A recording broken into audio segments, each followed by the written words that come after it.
Hello everyone and welcome to round 2 of the 2022 GPVWC Super League Championship. This is the round from Sakhir in Bahrain. and if it's anything like we saw in Imola, then we've got a fantastic day of racing to look forward to. I always say that, but Bahrain is absolutely a circuit that provides good racing, and we saw that the other day in the Super Lights as well. There was a fantastic race there, which went all the way down to the final lap. We have a few more laps today in order to enjoy what we're going to see. 57 laps rather than the 47 that were in the Super Light race, and that of course is a full Grand Prix length for our enjoyment. We're just coming to the end of the practice session, and we'll be showing the entire qualifying session to you today, so that will be good. And we've got some new names and already established names at the top of the times to look out for. One of the main headlines coming off the back of the round at Imola, the San Marino Grand Prix, is that Stefan Ruhl, our reigning champion, who initially finished 4th, was demoted down into 14th position. He was given a 30-second penalty, which is a very harsh penalty, possibly the harshest that they can give for avoidable contact, and that was for taking off Adam Maguire in the early stages of the race. So Ruhl's on the back foot. Also, we have Manuel Biancalilla with a 25-place grid penalty for various incidents today. So I'm not expecting to see much from him in qualifying. One of the brand new names on this grid that I'm very excited to see is Jan Grankvist in the Green Stripes car. He's come in to replace Jan Dragoon, who was driving that car last time out. And Jan won the Super Lights race the other day, and he's actually put his car second in the official practice times there. So he could definitely be one to look out for. He knows this track very, very well. And with Green Stripes not really having the best few seasons recently, this could be exactly what they need. There you see the track layout on the screen, the bottom right-hand side.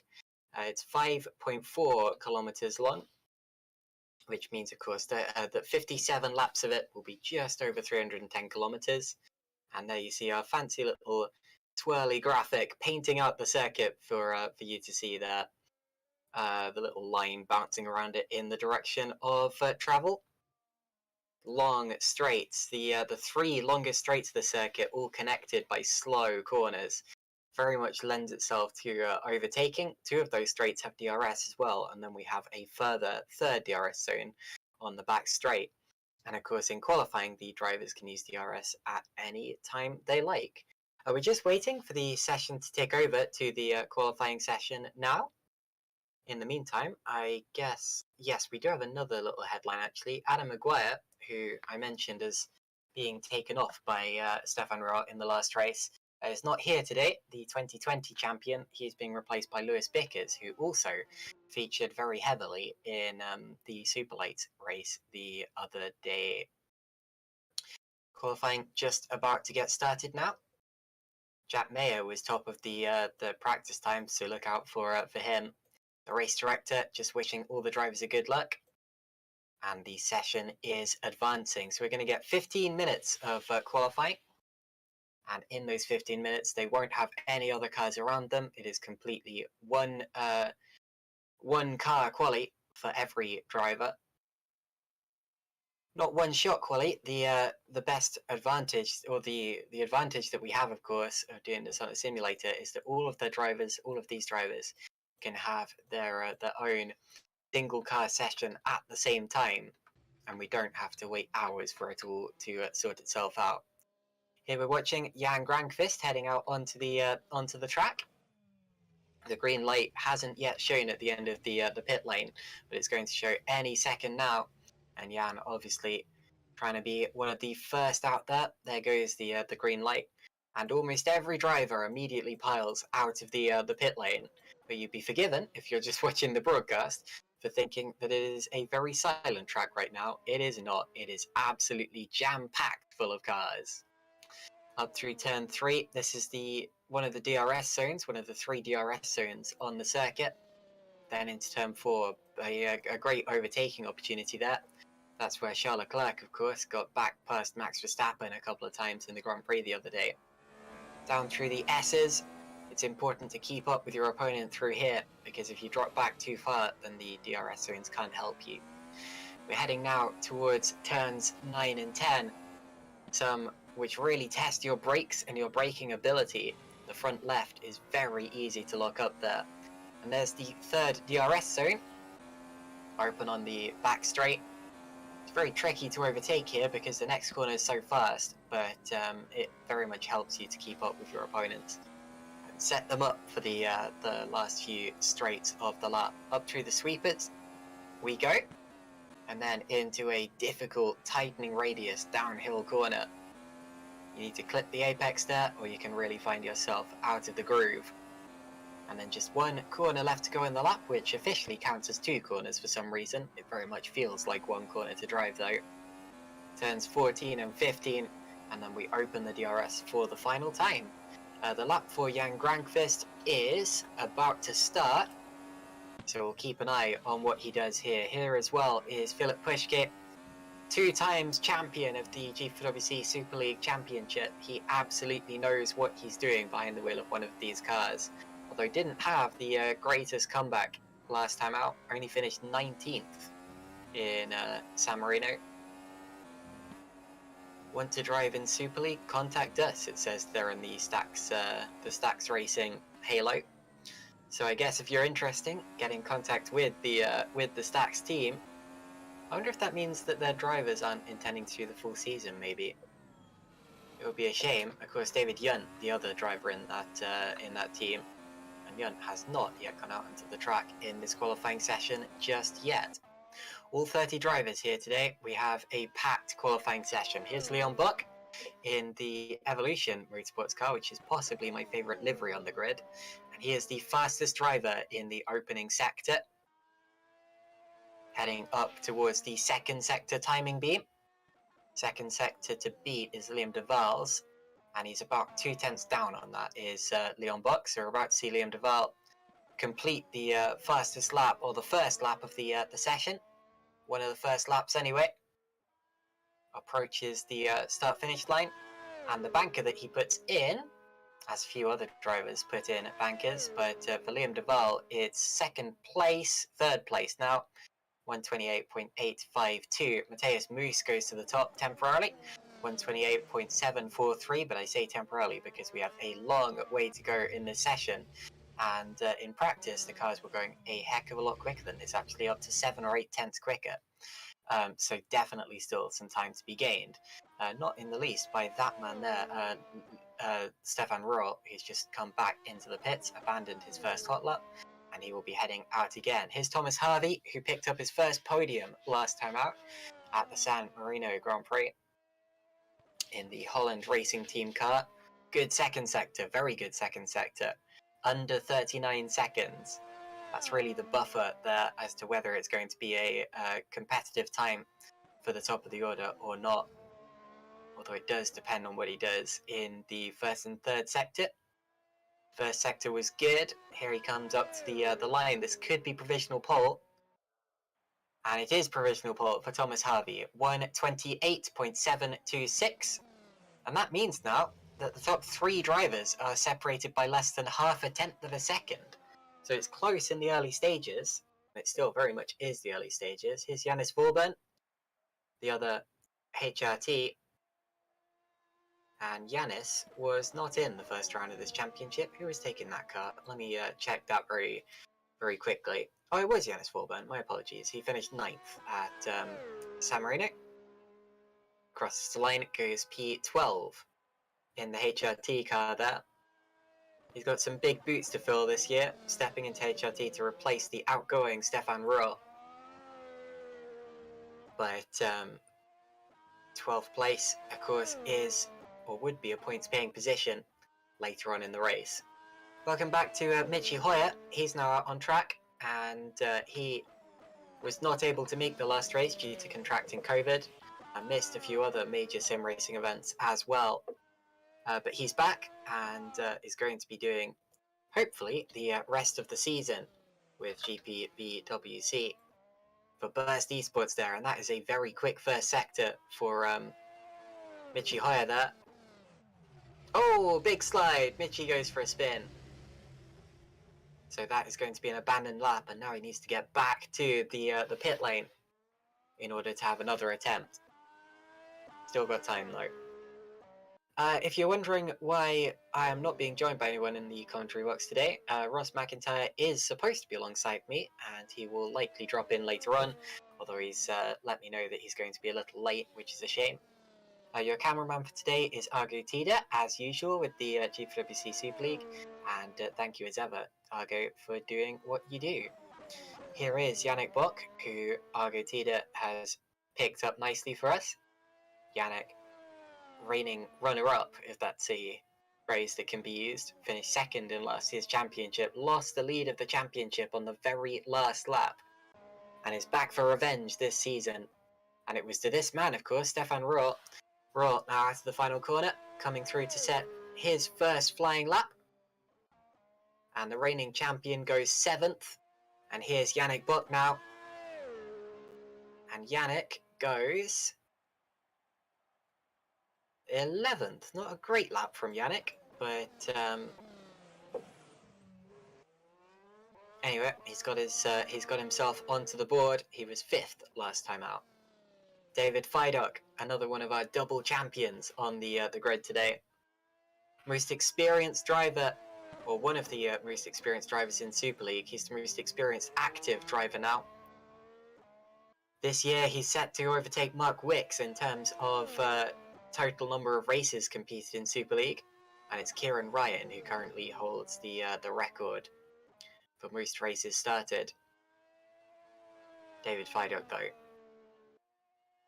out of the second sector, little down. He was fast in the first sector, not so good in the second. So far, Thomas Harvey tops the times, still.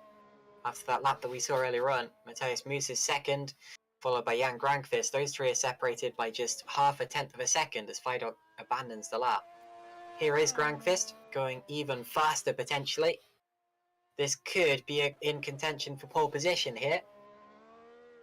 Out of the final corner, little twitch. Up to the line, he opens the DRS, and Jan Grankvist is going to take provisional pole. He does! Again, though, only by 33 thousandths of a second, and the top three are still separated by 0.5 of a second. Hello, Ross McIntyre has joined us. Fantastic timing, Ross, because you're dropping right into the exciting part of an already very tense qualifying session.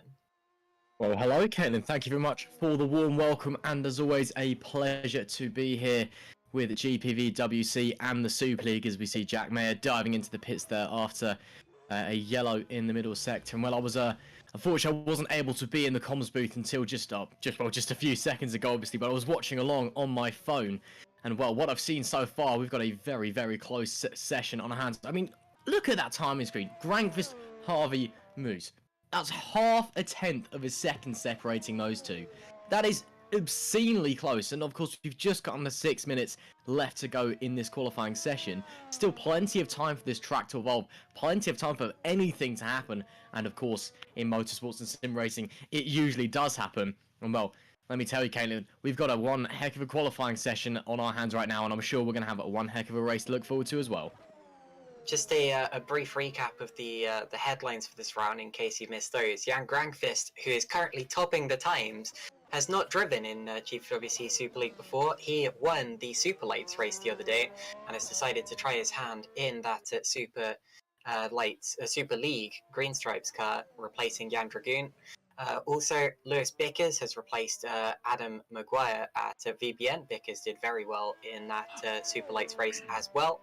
And finally, Stefan Rohr, of course, who left last round thinking he was 4th in the championship, is actually 14th after a massive 30-second time penalty for punting Adam Maguire.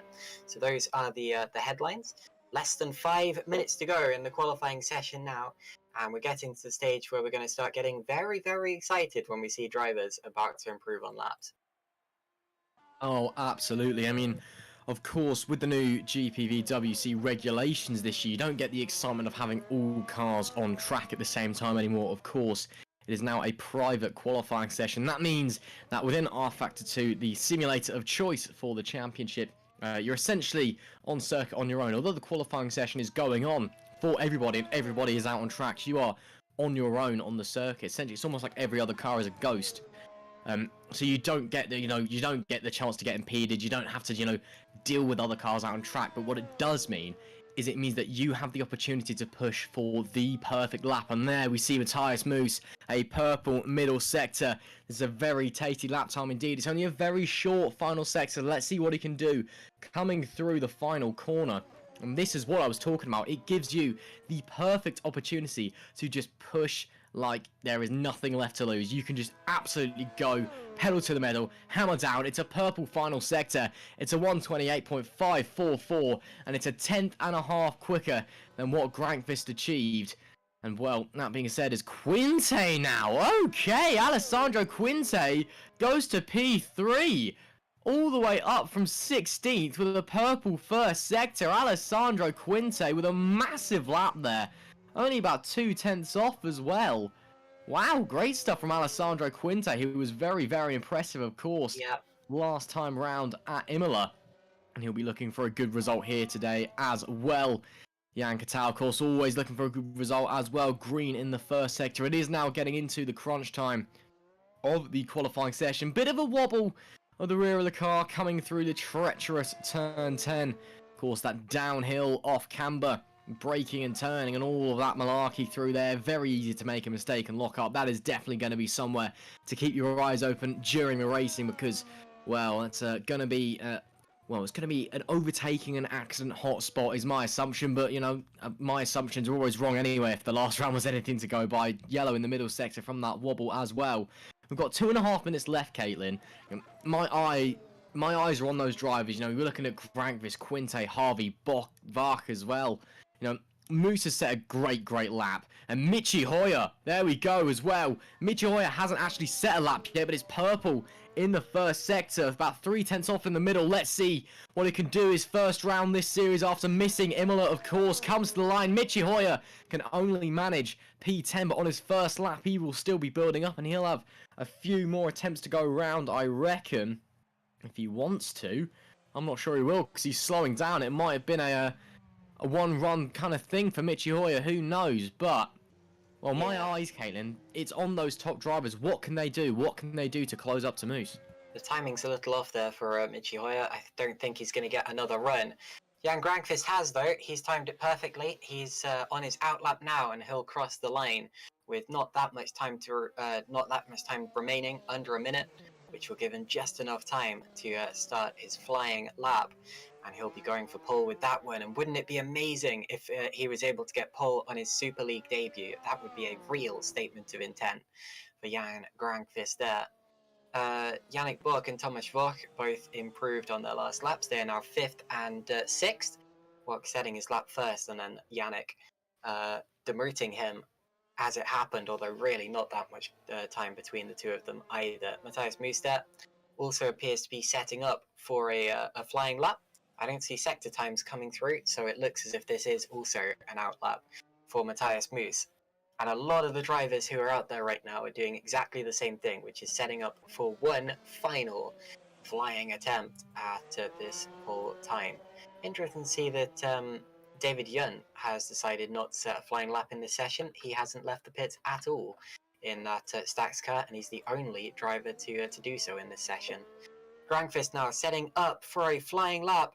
Less than 30 seconds to go on the timer, and this is when you know that it is absolutely the crunch time. It is all down to this now.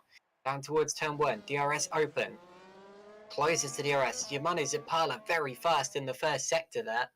Fastest, not quite fast of anyone, but he's faster than Matthias Moose's time. I've seen that a couple of times, actually. Drivers going faster in the first sector. I wonder if Moose maybe is stronger in the second and third. That would explain quite a lot of what's been happening in this session so far. Matthew Williams also decently quick. And Grankvist's first sector time is now faster than the one that we've just seen from Zapala. You see Zapala there on the road, Grankvist on the inset, and they're coming towards the end of their flying laps, which may see them taking pole position here. Although Zapala loses 2/10 to Moose in the final sector. I think he's going to be in the top possibly 3 or 4, but is it going to be enough for pole position? Here he comes down to the start-finish line, and his lap time is 5th. Now, what can Quinte do, Russ? Indeed, Grankvist, Grankvist sorry. coming around the top of the hill as well. So Quinte on for a good lap. Grankvist on net will still be slightly ahead as Raw goes up to second. But a green middle sector is the best he can manage. Coming through, Quinte just behind him as well. So Moose looks like he's done with a 28.544 unless he can pull something out of the bag. Jan Grankvist to the line. Brewer goes fourth. Jan Grankvist goes second. It's 300th of a second separating the top two. Quinte might be trying to go even faster as it stands. Quinte comes to the line, goes fourth. It will be Matthias Muth manages to improve by 3 thousandths. In the end, it's not really that big of an issue, but it's Moose from Grankvist by 300th of a second by Vach. Look at the top four! The top four are covered by less than a tenth of a second! I cannot believe what I'm seeing right now. That is obscenely close. That is ridiculous. That just shows the level of experience, the level of pace, the level of quality in this field. The top four Moose from Grankvist, from Vach, from Quinte. Less than a tenth of a second separating them. My goodness me. Stefan Roll in fifth.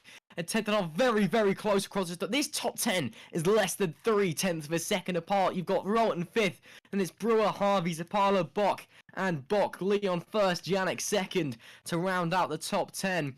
Look at that. That is quite possibly the closest qualifying session I have ever seen in any series ever.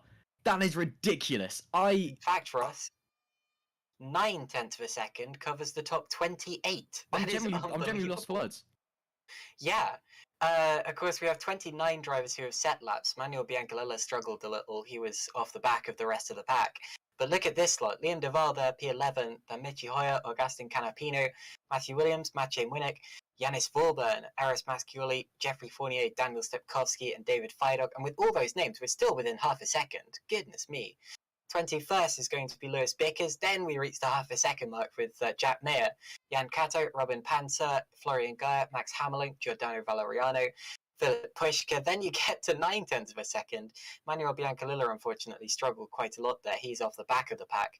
And David Yunt failed to set a lap. If Yunt had set a lap, it probably would have been 29 cars within a second. Who knows?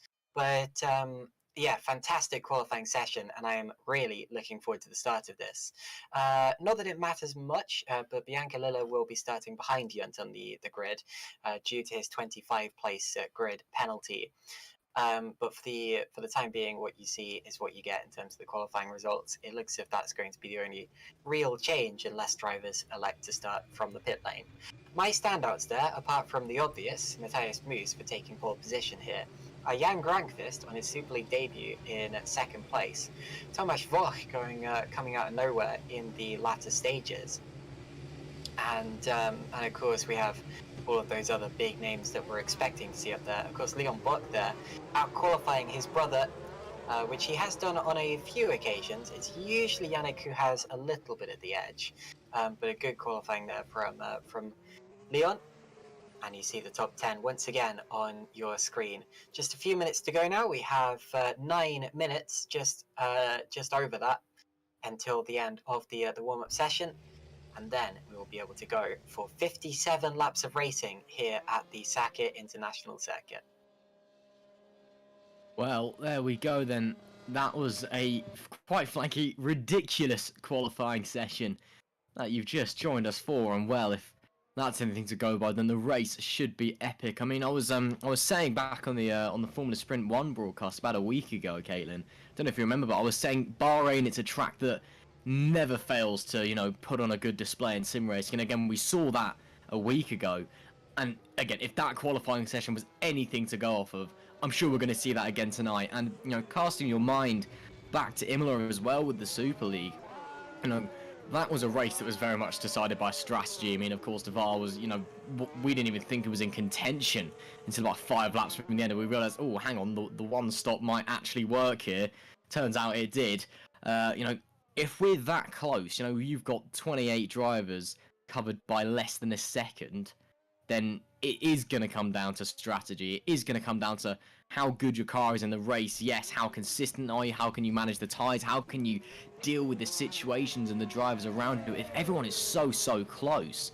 You know, not only is it crucial that you don't make a mistake because everyone's going to be nose to tail for the first few laps, but it is crucial that you get the strategy bang on here today. Of course, as always, we are using live weather here in GPVWC. Well, live weather a few hours ago in GPVWC. This is what the weather was like at the Bahrain International Circuit at around about 1-2 p.m. today. So, you know, these you know, weather conditions, the track, this is exactly like it would have been in real life. So, you know, the drivers, they will have to take that into account. They're going to have to take into account the hot weather that's coming in. They're going to have to take into account that Bahrain, you know, it's hot, it's dusty. The tyre wear it's not particularly bad, but it could be a lot better. So strategy is going to need to be bang on here. And of course, it's a high downforce circuit, but with two big, long straights. So you've probably got a fair few setup philosophies coming in as well. You know, how are the drivers coming into the race?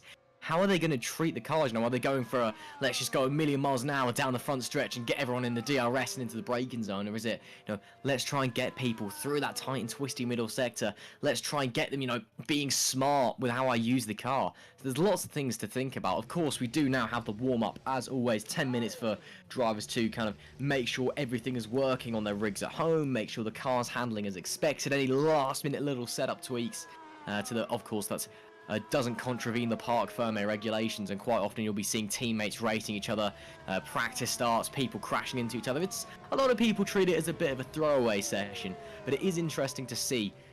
So we'll of course look forward to that. And of course, if you are just joining us, well, what a shame, because you've missed possibly the closest qualifying session in GPVWC history. The top 28 drivers all covered by less than a second. The top 4 covered by less than a tenth, which is just obscene. And of course, if you are just joining us, hello and welcome to round 2 of the GPVWC 2022 Super League season here at the Bahrain International Circuit. And of course, it would be greatly appreciated if you have not already to hit the like and subscribe buttons on the stream. It is really appreciated by everybody here at GPV, and of course myself and Caitlin. We are always following your comments, always seeing what you guys are saying in the live chat. You know, we love, you know, to see what the audience, what the fans, you know, what the fellow drivers in other series think about what's going on.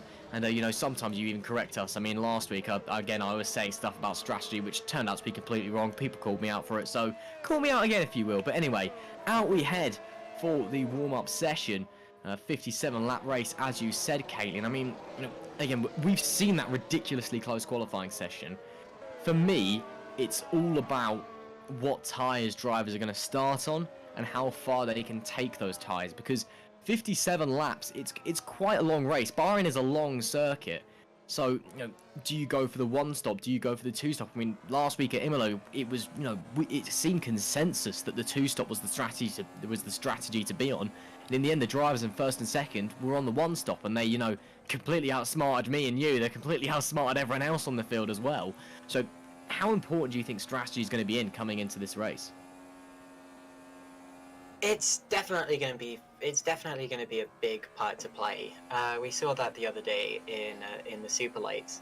There was a big disparity between the races and the successes of those who went for 1-stop strategies and those who went for 2-stop strategies.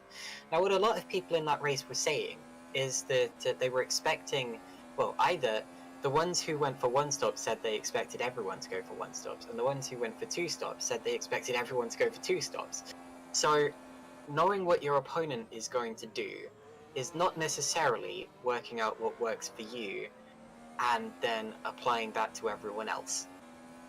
You have different situations, you have different setups, you're all coming from different places on the grid. Some people may pick up damage. I'm expecting probably 2-stops pretty much all over the board, because this race, of course, is 10 laps longer than the Superleagues race the other day, which wouldn't really put in enough extra time for 3-stoppers, but it would mean that 1-stoppers are extremely difficult. Although it was a 1-stop strategy that won the race last time out at Imola. Now, I've just been looking through the YouTube chat. This is what I like to do in the warm-up session, because it's pretty much the last chance that I get to take a look at that before the start of the race. And hello to everyone who's posting comments. Josh Downard says he doesn't think today's qualifying session was quite as close as China last year. I've just been looking back at that because I am a sucker for stats.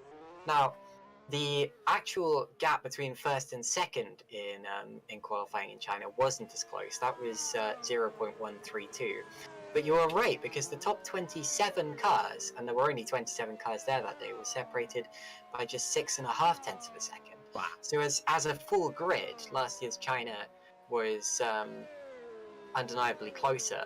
But today, of course, we've had the extra advantage of the top, or the extra privilege of the top 4 cars all being pretty much identical in terms of times as well. And I'd say that's better, because what we want to see is cars fighting all the way through the field, including and especially the very front, Russ. Well, yeah, I mean, I'm still struggling to comprehend how so many cars can fit within such a small space of time. I mean, less than a tenth of a second is millimeters behind. Literal millimeters. You know, one corner done slightly better, or someone running slightly wider, you know, you're going from first to fourth or third to first or something like that. It is so close. I mean, of course, you know, in the world of sim racing and motorsports, you know, we operate in tenths of a second. We operate in timescales so ludicrously short. You know, a second is light years.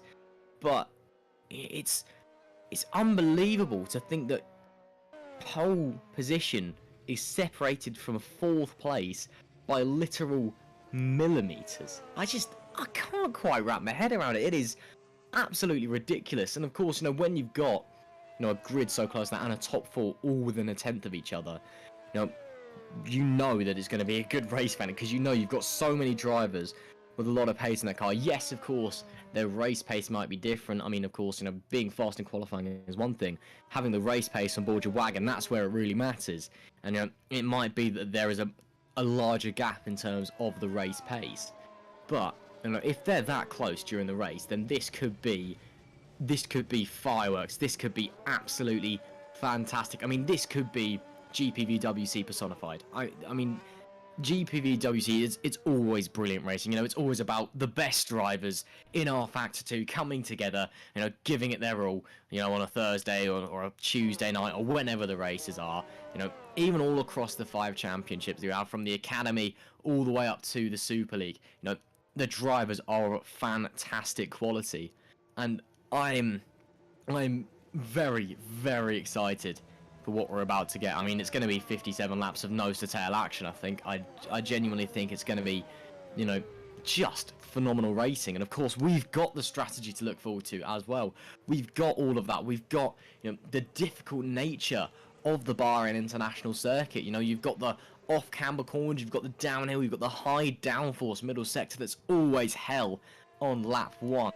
You know, you're thinking drivers like, you know, Liam Duval, Daniel Brewer, Tom Harvey, the top 3 in the championship at the moment after the results from last time out at Imola. How are they going to fare, you know, against these front runners?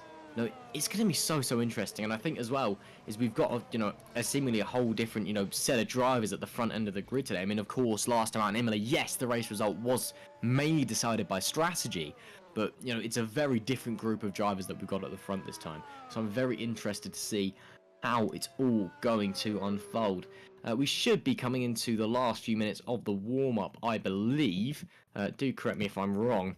Yes. I don't have the warm-up time scale on me, unfortunately, because my computer doesn't like it when I have R Factor and other things open at the same time. Oh, checkered flag, there you go. Thank you to our cameraman, Argo. Checkered flag is out, so of course we all know what that means. That means that we'll be having the drivers teleporting back into the pits as the game has a moment. There you go, in a short moment's time. Then the game will have a bit of a moment and it will seem to break.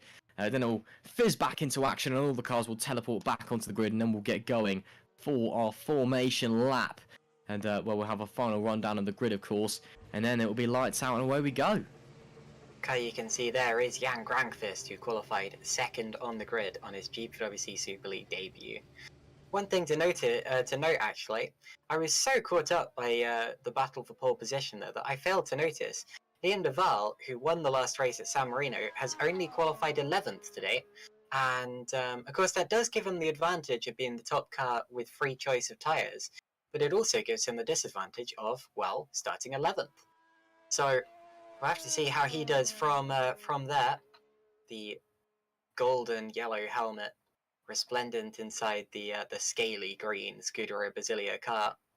Fastest driver in the warm-up session there, not that it matters, was Jack Mayer. He's got a lot to do as well, from 22nd on the starting grid. Okie dokie, the drivers making their way to the grid now. This gives us just enough time actually to refresh you on what happened last time out. Liam Duval came away with the championship lead because there was only one race, of course, and he won it.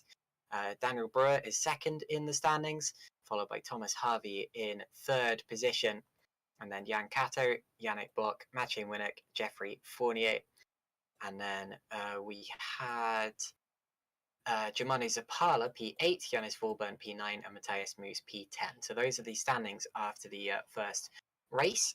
Championship defending champion Stefan Rohr is only starting, or he is only 14th in the standings, although he's a little higher up the grid today in 5th place. Okie dokie, the drivers now making their way to the grid, deciding what tyres they're going to be on, and we're about to see so they're heading away now on the formation lap, so we will now see the grid order. Ross, would you like to talk us through where they're starting? Well, of course, the inseparable top four, Matthias Moos, Jan Grankvist, Thomas Vach and Alessandro Quinte, of course, separated by less than a tenth of the second, make up the first two rows, followed by Stefan Rohl, Daniel Brewer, Thomas Harvey, and then Germano Zapala in the number 6 Pescara ADG machine. Further down, it's Leon Bock and Yannick Bock making up the 5th row of the grid, the Bock brothers in the Evolution car. Then it's Liam Duval, your race winner from last time out, and Michi Hoyer on his return to GPVWC after missing the first round is 12th. Augustin Canapino is 13th with Matthew Williams in 14th. Matej Milniak is in 15th. And Janis Volburn for Holland Racing Team lines up in P16. Then it's Masculi in 17th and Jeffrey Fournier is in 18th. Daniel Stepkowski and David Fridock round out the first 20 positions on the grid. Further along, we've got Lewis Bickers in 21st and Jack Mayer for MDR in P22. Jan Katau is 23rd and Robin Hanser, the other Burst Esport car, is in 24th. Then it's Florian Gear in 25th. Max Hammerlink is in 26th. Then it's Giordino Valeriano in 27th. Philip Pushka is in P28. And then unfortunately, David Yunt couldn't quite get it all together. No, hang on. Biancoli, that's a bit weird. David Yunt didn't settle out, but he's 29th, and apparently Biancolilla is 30th. So I don't know what's happened there. Biancolilla has a 25 place grid penalty for various incidents last time out. Anyway, there you go. Just a quick. Can you tell I love stats? I'm fitting in as many as I can today. But I have no problem with stats. I have no. Here's one final interesting statistic. Those top 4 drivers who were so inseparable in qualifying, none of them have ever stood on a GPWC Super League podium before. So we are very, very likely to have not just a new winner today, but an all-new podium. Of course, the top driver who is trying to change that is Stefan Rohr, last year's champion. He's had not just podiums, but wins and a championship, starting from 5th position on the grid. And then we have quite a few former champions and former winners lining up in the rest of the grid. Philip Pushka not qualifying particularly well, down in 28th. He's a double champion and has a lot to gain, starting just in front of his Stax teammate David Yunt, who also, I believe, won Super League races way back in the day before RFX 2 was even a thing. Okie dokie, to the grid we go. Matthias Moos alongside Jan Grankvist. That's the front row of the grid, and we're waiting for the final car, Manuel Biancolilla, to slot into place on his hard tyres. Keep an eye out for the tyres as well. I believe Michi Hoyer is the top driver starting on the medium compound of tyre, and Matthew Williams is the top driver on the hard tyres. Right, the lights are about to illuminate, and when they extinguish, we will be underway for 57 laps of racing at the Sakhir International Circuit, the Bahrain Grand Prix circuit. And they are on 3 of them, 4 of them, 5. and go. Slightly smoky start, but we're underway. We're underway, heading up towards turn 1. Some changes of position in the middle of the pack already, but it's all about the braking zone. Grankvist has to relinquish the lead to Matthias Moose, who keeps it from pole position. Volk is 3rd, Quinte is 4th, and does the rest of the field make it through cleanly? It looks like they have. I didn't actually see any contact this time around, which is always nice to see. So Moose, Grankvist, Volk, Quinte and Brule are the top 5. Fournier spins around, both Basilias are around, and they rejoin straight into the side of the pack. So some cars have missing wings, extra damage there for Liam Duval. He's got a front wing missing. Valeriano has a front wing missing. It looked to me as if both of the, and a spin further back for Philip Pushkir as well. It looked to me as if both of the Basilia cars were so eager to get going after their spin that they both rejoined straight into the side of another car. Chaos in the back. It looks like I spoke too soon, Ross. Well, you know, it's a sim race on that one. It was always going to kick off eventually, but fair play to everyone for making it through turn 1 at least. That's not something you see every day, but it is Matthias Moose, already a second ahead of Grankvist, who leads this race and will presumably lead the first lap. But of course, we still have DRS yet to get activated, so don't hedge your bets just yet. And of course, we still have the strategy battles to look forward to as well. It will be Matthias Moose leading the first lap from Jan Grankvist from Vach. Brewer, meanwhile, in P6. Quinte and Rolt 4 and 5. So we'll be seeing most likely a few cars diving into the pits then. After that first lap incident here, we've got a replay of what happened. So there is Liam Duval coming in. Oh, there was just contact between a few of the cars. Both of the Basilia cars go round, and both of them do frankly quite synchronized. Oh, Liam Duval has not had a good time there, has he? Both of them, so he got touched around. I'm not sure if he turned in on someone or someone missed their braking zone on the inside. Both of them do a synchronized 360 and come back on. And bish, bash, wham, wallop. There goes your front wing. And, well, not the ideal start of the race for them. Jan Grankvist, though, sets he is a very, very quick driver, of course. And he was looking to make a name for himself at the top of the GPVWC career ladder. There is the Basilia cars in the pit lane. Matthias Moose still just holding just over a second away from Grankvist. But, of course, after this lap, DRS will be activated, so the drivers, that little letterbox in the rear wing can be flicked open, reducing the drag, allowing them a few extra kilometers an hour down the straight as long as they are within a second of the car in front down in the DRS zones. And oh, who was that was slow off the corner? I think that was Rolt. That was very slow off the penultimate corner. I'm not sure if he made a mistake, but he's holding on for the time being.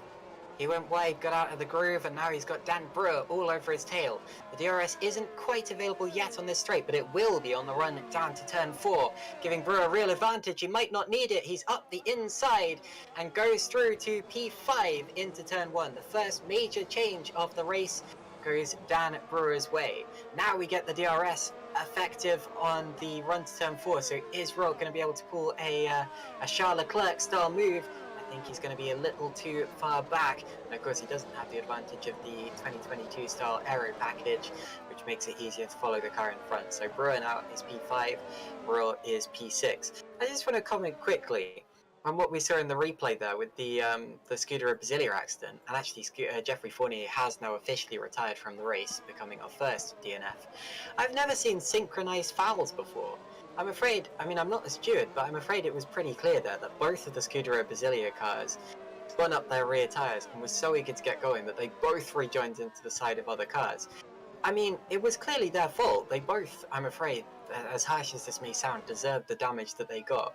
But I've never seen two drivers make mistakes in such a synchronized way before, especially in that scenario. That was weird. I mean, it was, yeah, very, very, very weird. It was fitting that they were teammates as well. It was like synchronized swimming. Both of them just went round, come back on, and there goes your front wing. I mean, I think we'll look back and laugh, of course. I mean, it's a pretty funny incident as far as incidents go. There we can see top 10 all on soft tyres, and then immediately everybody else seems to be on the mediums or the hards, apart from Duval. After that opening lap pit stop, Brewer there, fastest lap of the race, 1:30.4. So he's getting a bit of a move on. Seems like the hard tyres are more popular overall in terms of what the rest of the grid are running. And of course, the last time out, it was the one stop that was the strategy to be on. So we'll have to all wait and see. Here we see David Feidock having a look down the inside of Matthew Williams on the run into turn 4 on the brakes, side by side. You can hold it around the outside here if you're brave enough. That's Williams off the road. Feidock around the outside, and Feidock up to 15th. A lovely little move up the inside there, utilising the DRS early on. Of course, you don't want to push your tyres this hard early on into the race, so really your overtakes, your best bet is to be within the DRS range and just get the move done into the braking zone, because you do want to be able to take these early tyres as far as you can go.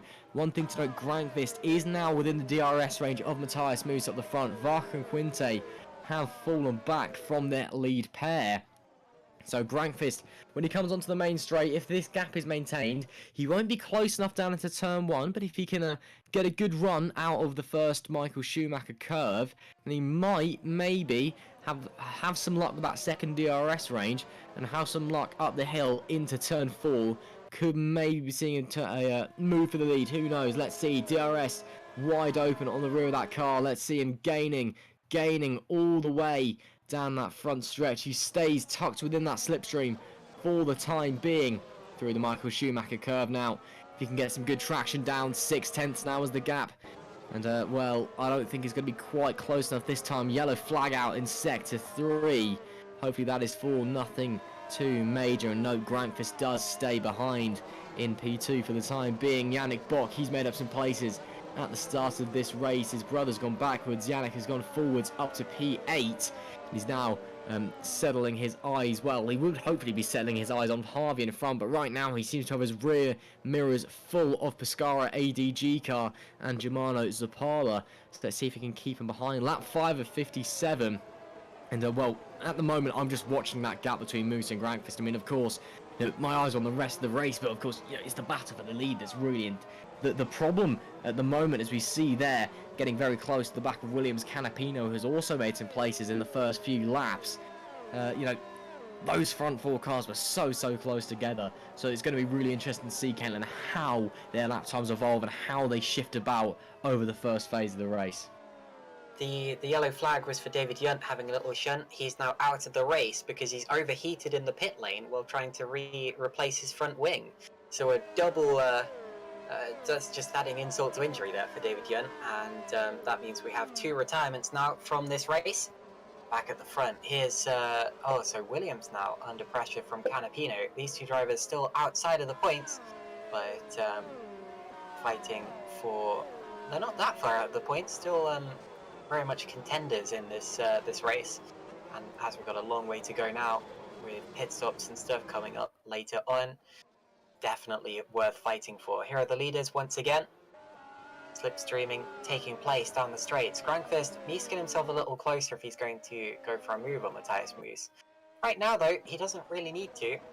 I struggle to see that he would actually pull away from Matthias Moos, because he's not that much quicker than him that he could get through and then pull away. Of course, I may be wrong. He may be faster without the turbulent air. But it's likely that Moose would really keep up with him in the DRS anyway, and keep that DRS. I think the more important thing for the time being is that they have broken away from Wok and Quinte behind them. There's now over a second between Grankvist and Vok.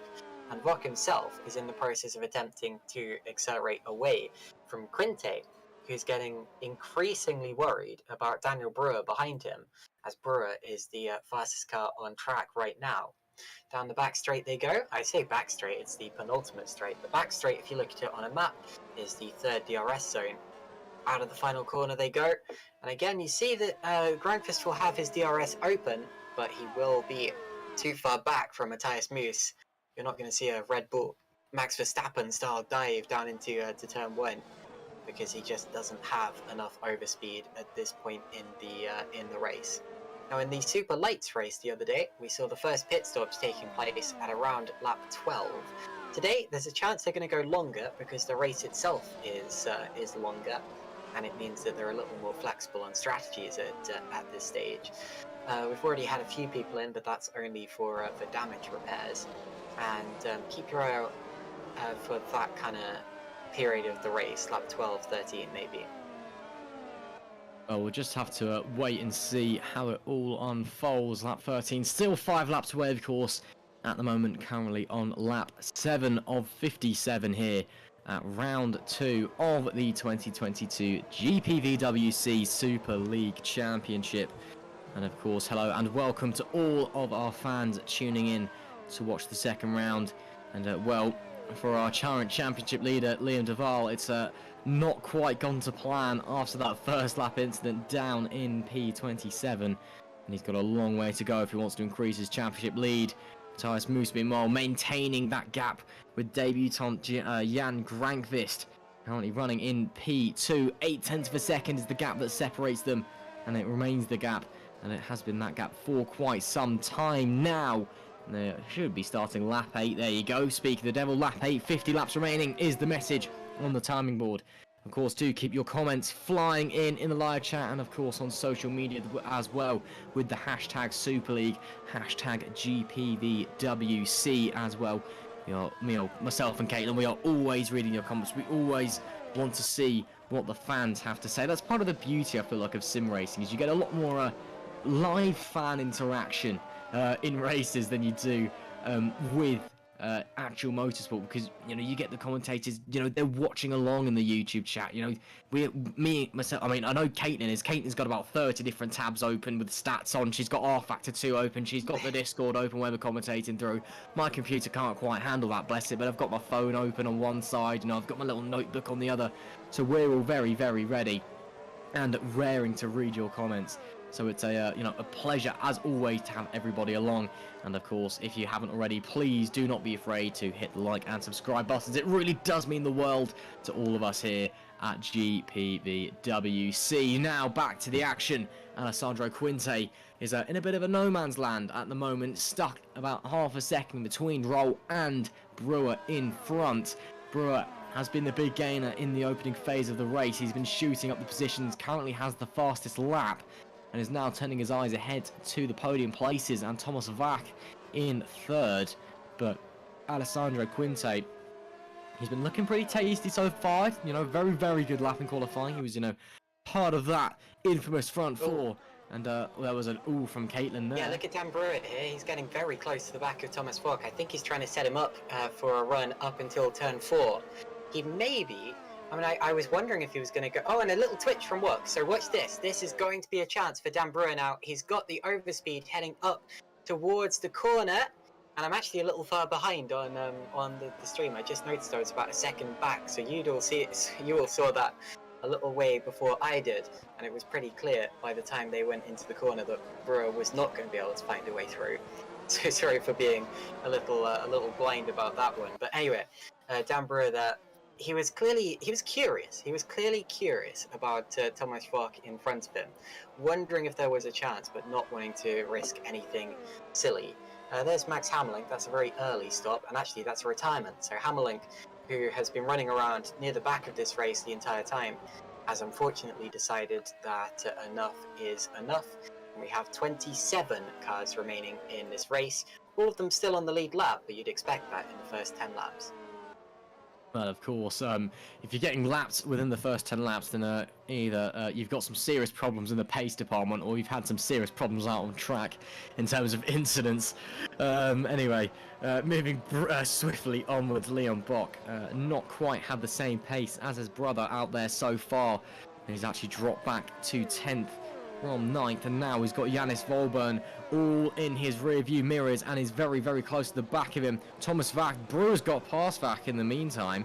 Volburn pulls to the inside of Bock, and oh, very, very tight. I don't think Bock was quite expecting that. He's going to have the inside through turn 2, but Volburn will get turn 3, and of course all 3 of them now has DRS's. Michi Hoyer maybe thinking about it, maybe trying to make it 3 wide. No, so Bock on the defensive now. He's conceded that top 10 place, but Michi Hoyer, he's been biding his time, waiting. Of course, Michi, bit out of GPVWC practice, wasn't at the first round due to contracting COVID-19. But he's here now and ready to make an impact, ready to be the Michi that we all know and love. He's got his eyes firmly set on Leon Bock in front. And now Bock, well, he's going to need to be thinking about defending heavily from that burst eSport drive behind. Does he try and take back that 10th place, or does he focus on defending against Hoyer behind, well, coming down the back stretch. I think he's just a little bit safer this time. Bit of a big gap, and of course into this next big sweeping left-hander. Not really a place that you want to be making a move through. So, and well, just look at that. Wow, look at that. Bocker's suddenly drops about a second back from Vorburn, so I think he's definitely decided to focus his attention behind on Michi Hoyer. So, seeing, as I was expecting, it is very much nose to tail at the moment. I mean, the top 14 it is.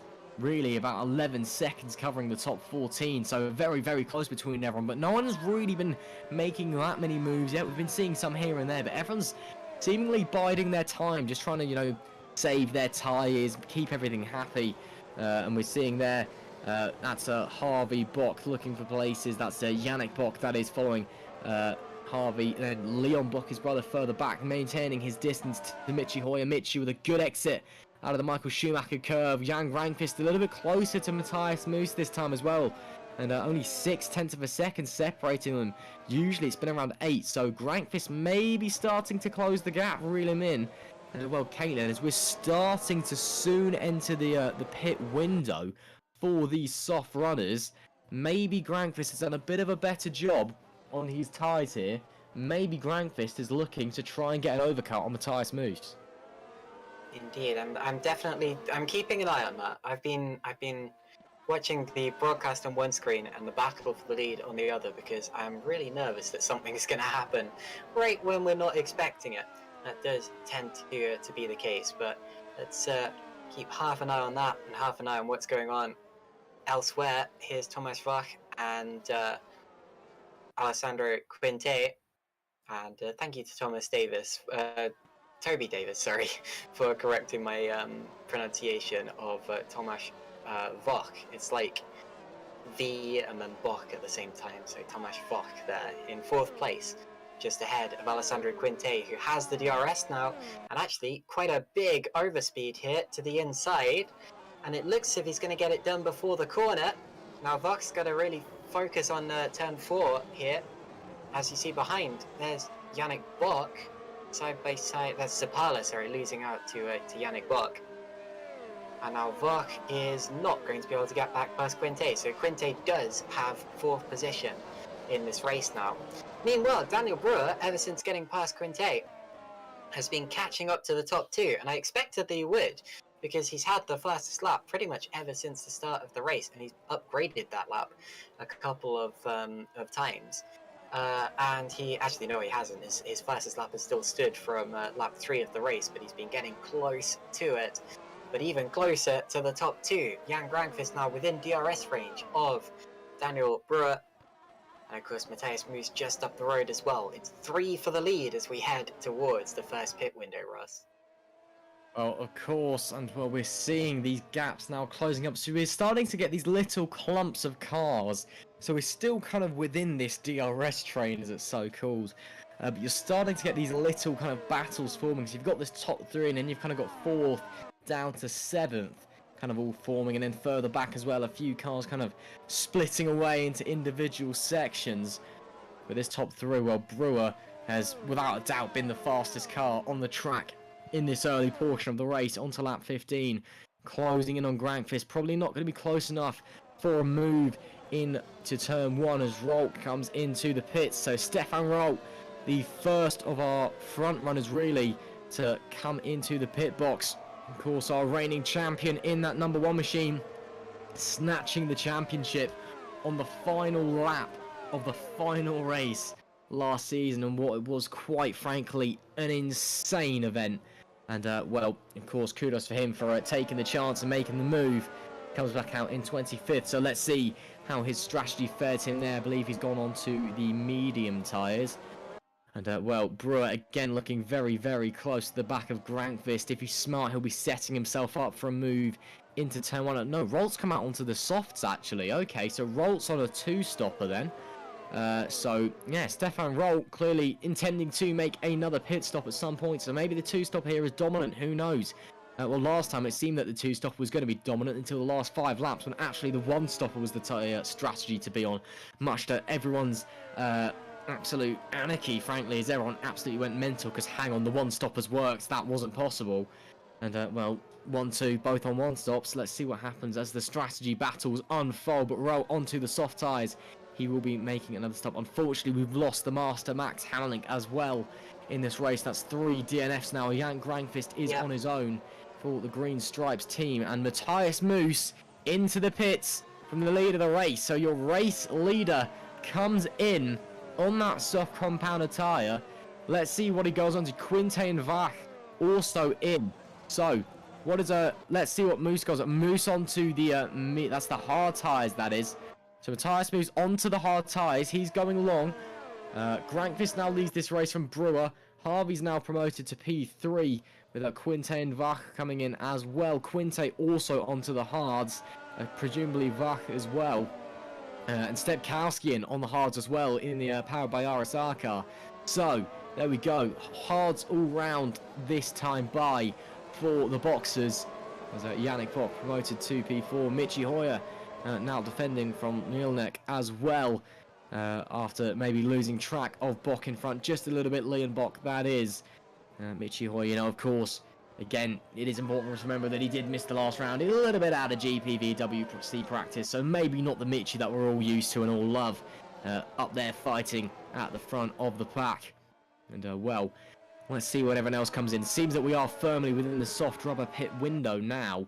So it's all about what Grankfist does, what Brewer does.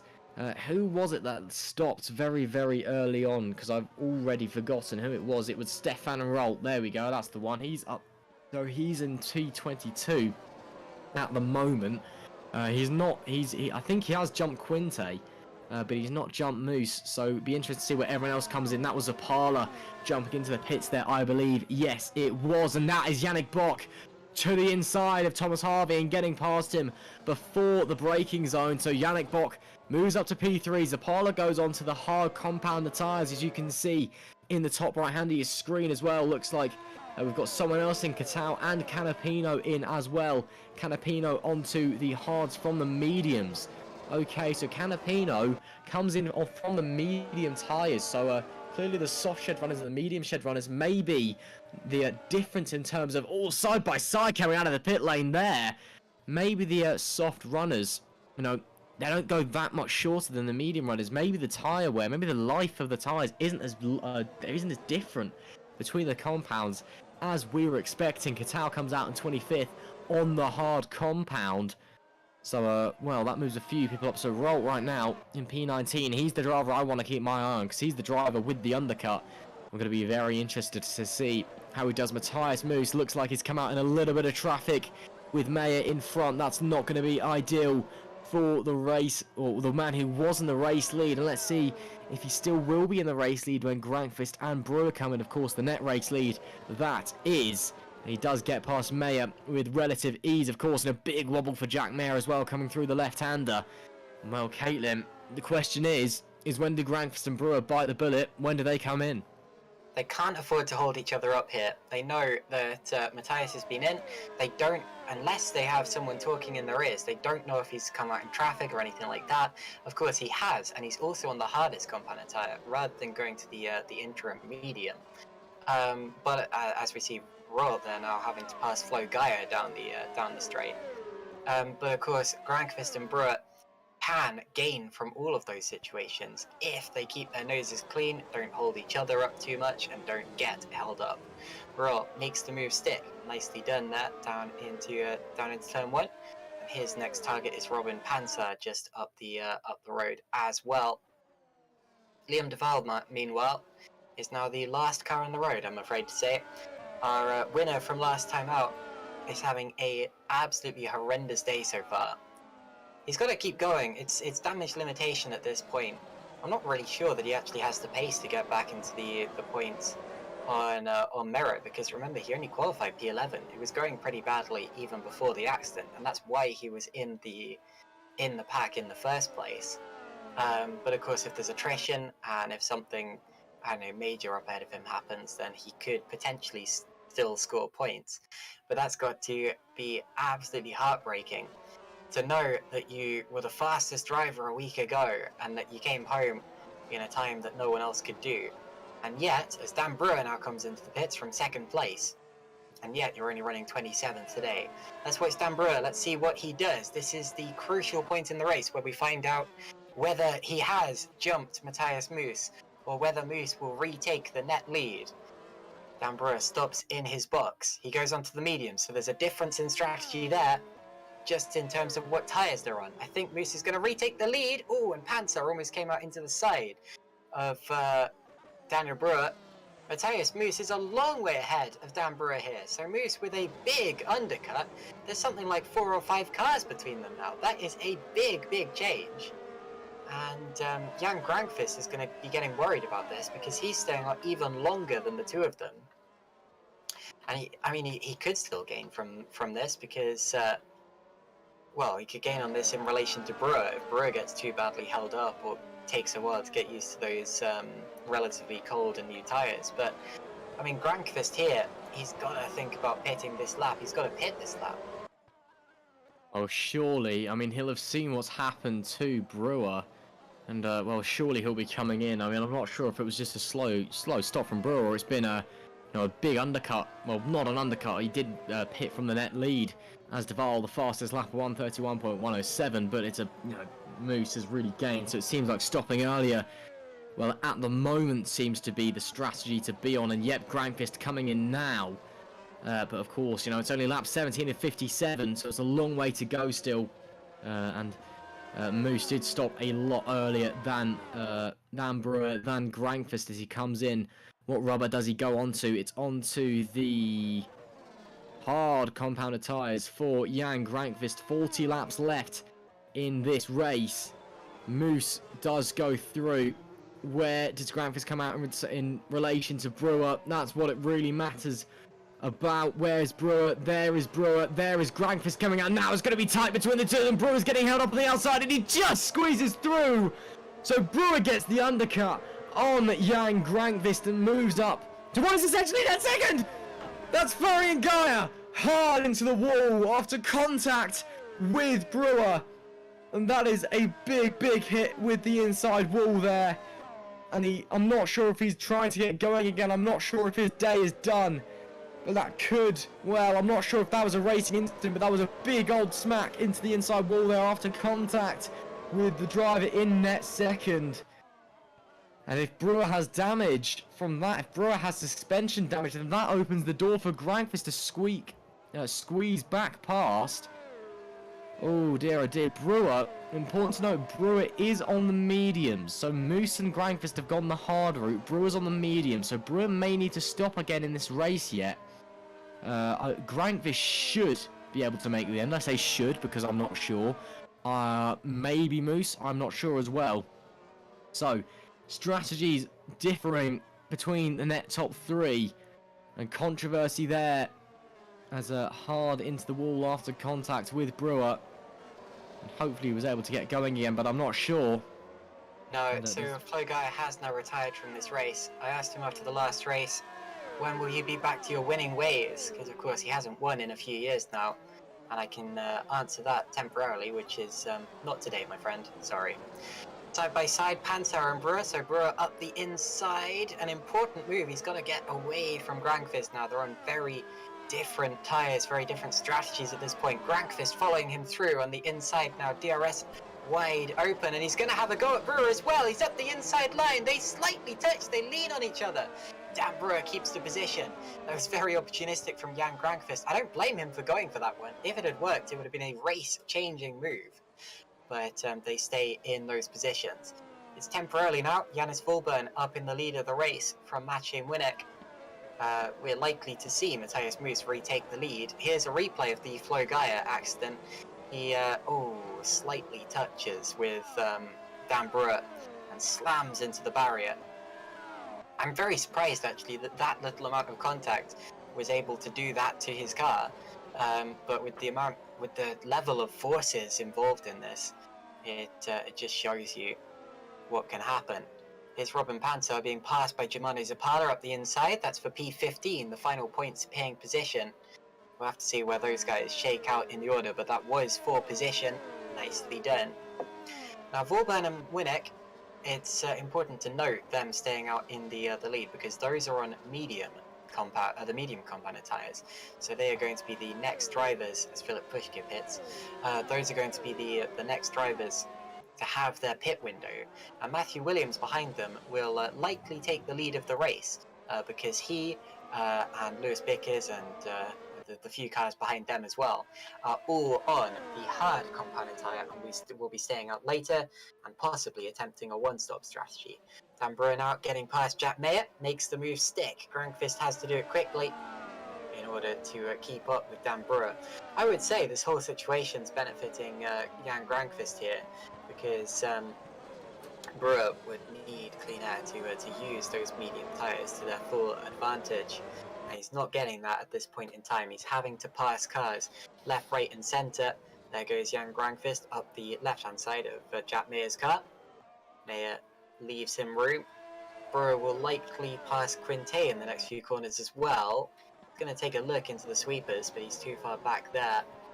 Has to wait a few more corners. Here's Janis Vorburn on the inset.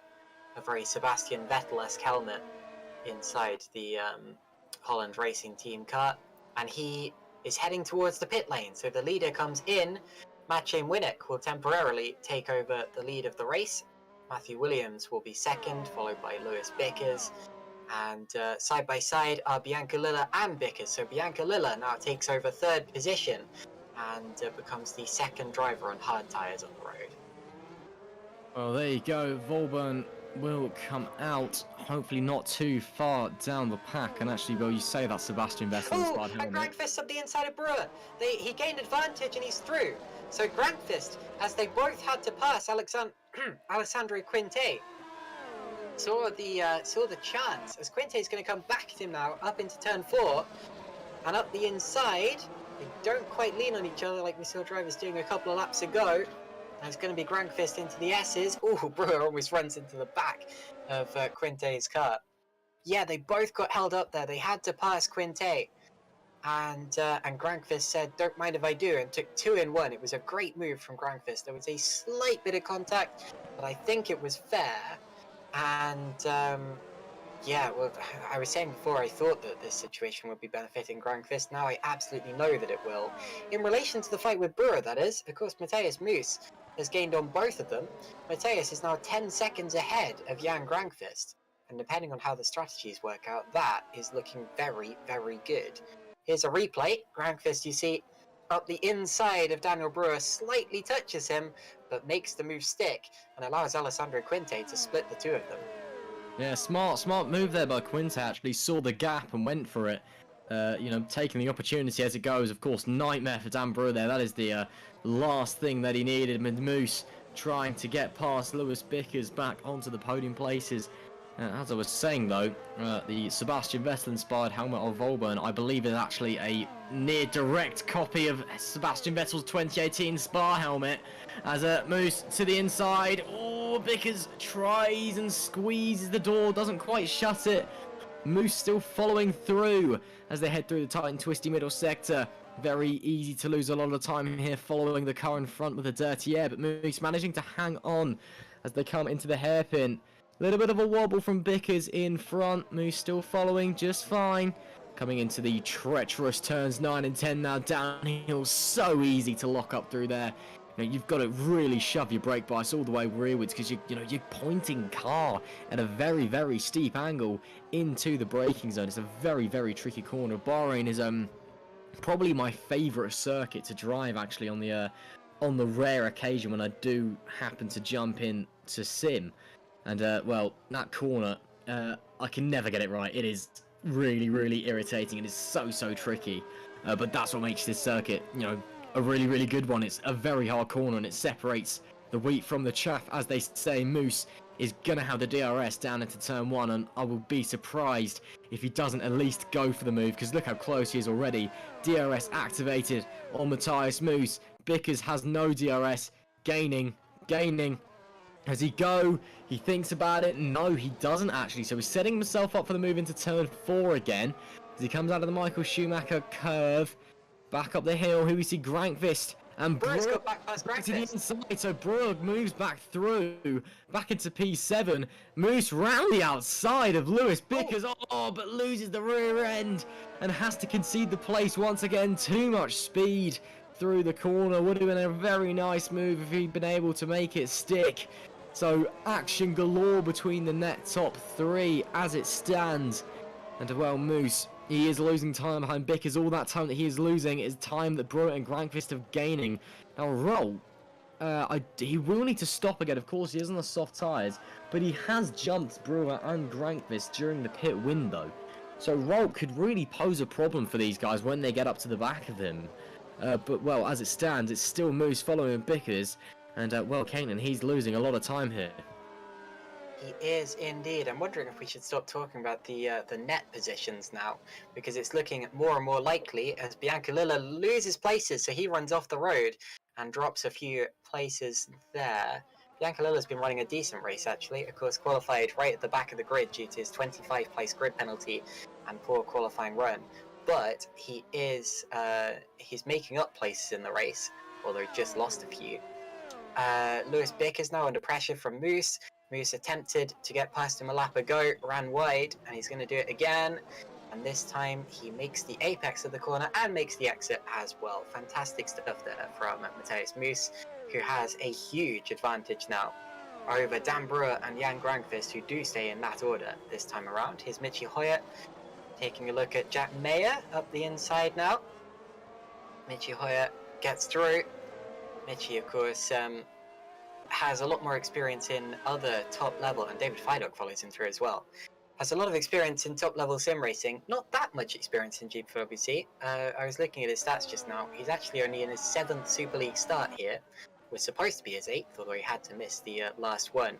Has a best result of 9th so far, and today I feel like he possibly can get into the top 8, depending on how the race goes. Just to finish the point that I was saying before, it's looking more and more likely that some drivers are going to be attempting a one-stop strategy, especially those who started on the hard tyres or went on to hard relatively late.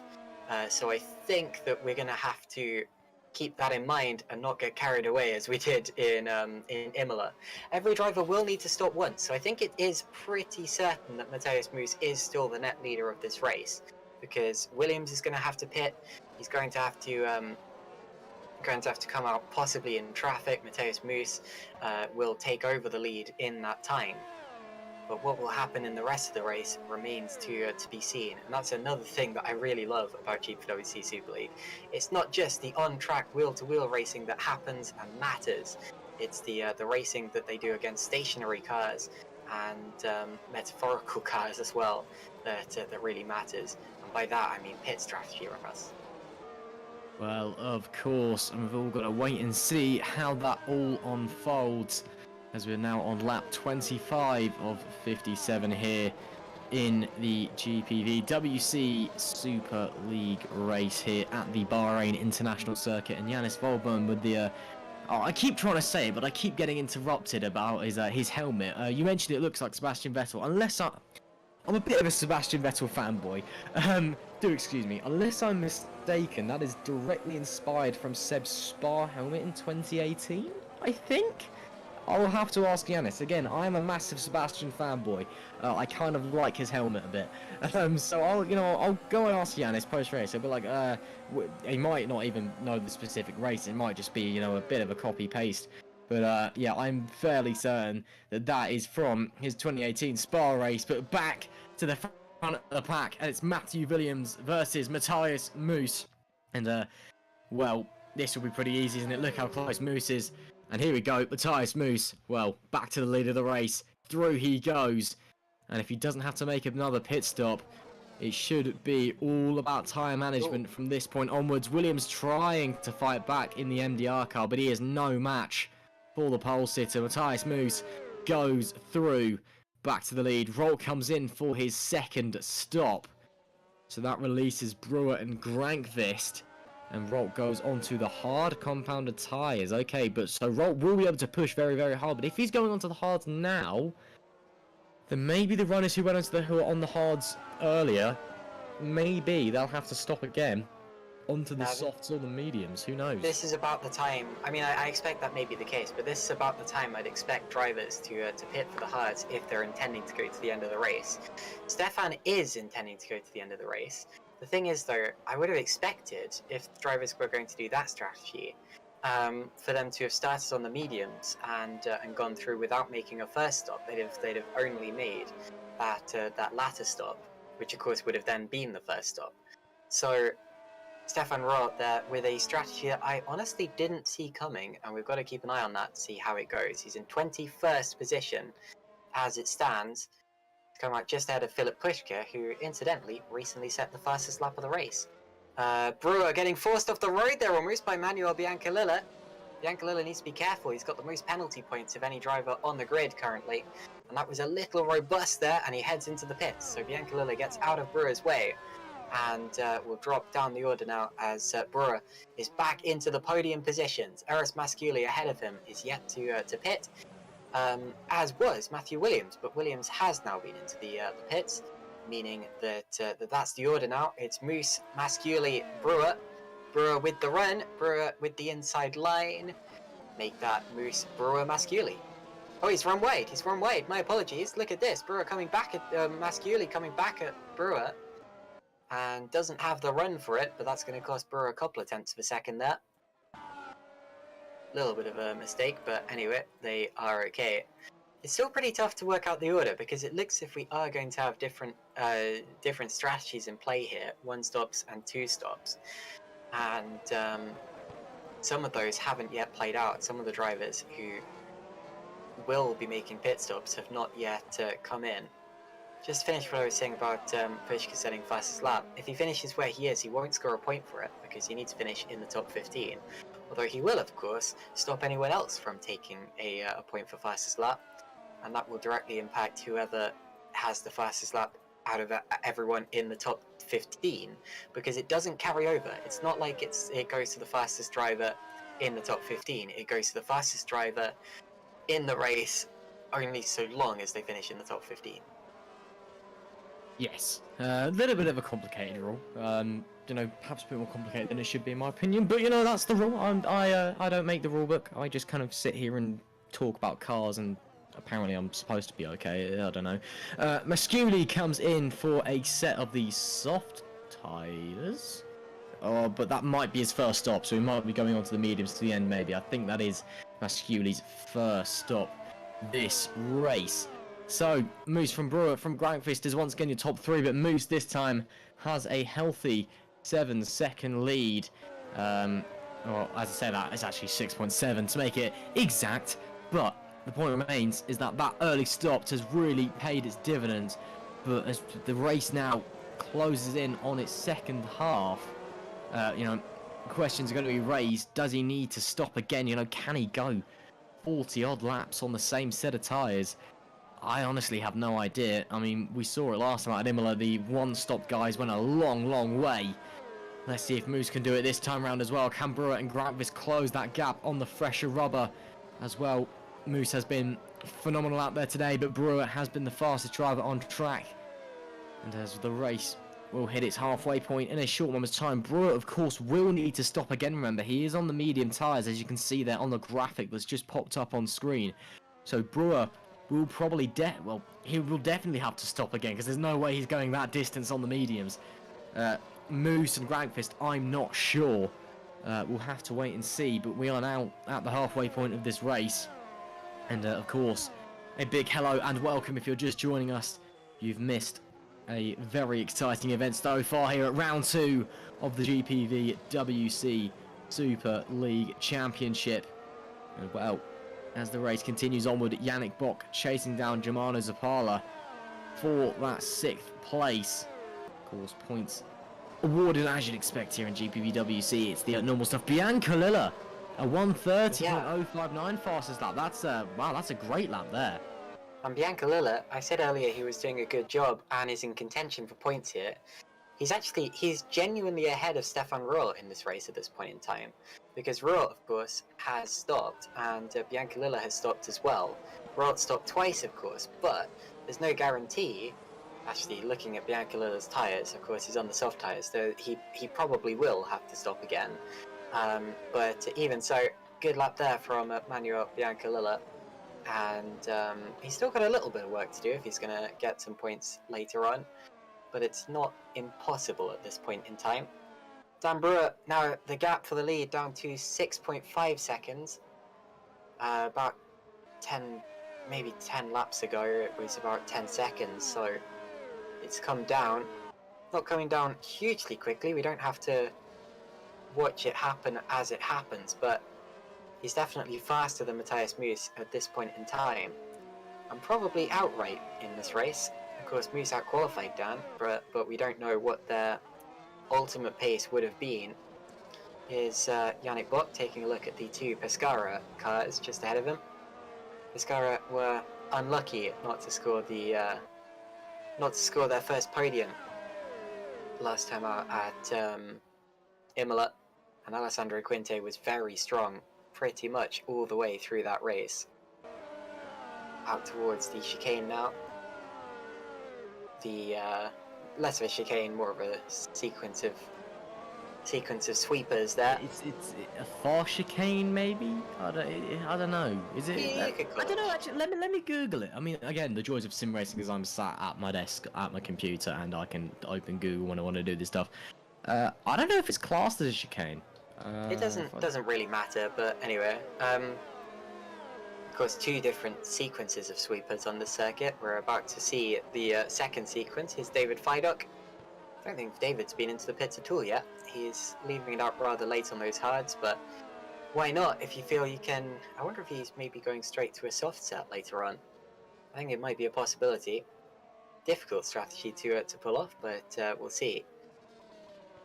And actually that's not the case, because looking at his lap time, he has made a stop. He made a stop on lap 19, so Feiduck is now genuinely inside the top 10 in this race.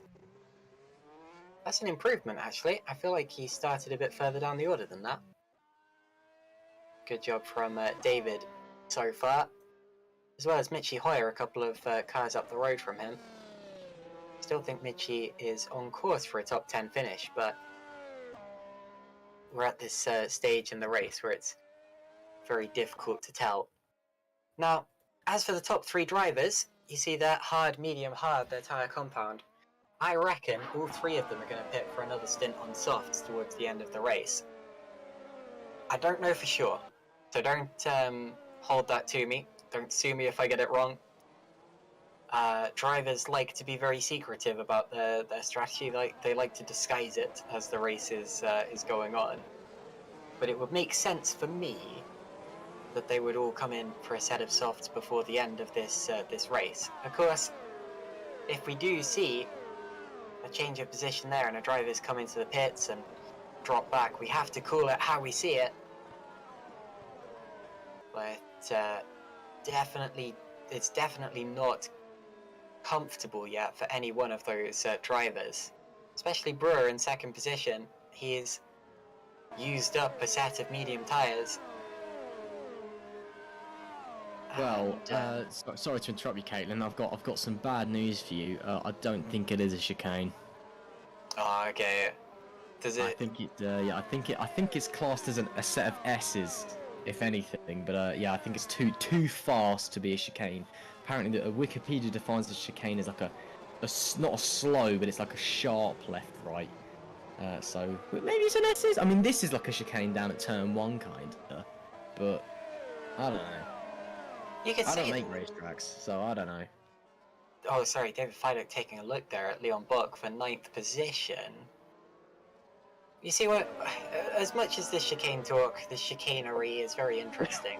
I am much more interested in where David Feiduck actually started in this race, because I feel like it was a lot lower down than 10th position on the grid. I should have a look back at that really quickly. But this has been a strong race from the double champion. He didn't become that for no reason, although of course since then he hasn't won anything since his last championship, which of course was the 2017 season. And it's a big shame really, because I mean, part of that may be because he's got more busy in life or had less time for practice in general. It's not really up to us to speculate, but whatever the case, I'm pretty sure that David has the potential to be better than he actually is right now. With that being said, I've just had a look and he started 20th on the grid. And yeah, very strong race so far. Good job, David. Yeah, David's been doing a very, very good job. It must be said. You know, all credit to him. And he's now trying to the outside of Bok down at turn 1, and he's going to get the switch back into the inside of turn 2. Up into P9 he moves, a lovely move, holding it round the outside of the Michael Schumacher curve and gets a huge launch out of that section as well up the hill. Looking back from our Jan Katal, focusing his eyes ahead on Lewis Bickers, or the other way around even, Bickers focusing his eyes on Jan Katal, should I say. Katal focusing his eyes on Bianca Lilla. But yeah, very nice move there from Firedock, moving up to P9, and then Mitchie Hoyer running in P8 at the moment. He's got the other Bok brother in front of him, Leon, I believe it is. Is it Leon or Yannick? No. Yeah, no. Too many Boks. P7. Yannick's P7, Leon's my P10. Bad. There's too many Boks, I tell you. But yeah, Box. Yeah, box, more Boks. But yeah, it's Mitchie's focusing his sights on Yannick Bok in P7. Here's a little idea, so I don't get confused. Why don't we have like Yannick and Leon on the timing board? Maybe, I don't know. I don't know. Again, I just kind of sit here and talk about cars and then complain about stuff and then get told shut up. But do you remember at Brazil last year where we had 3 sets of brothers? We had Yannick and Leon.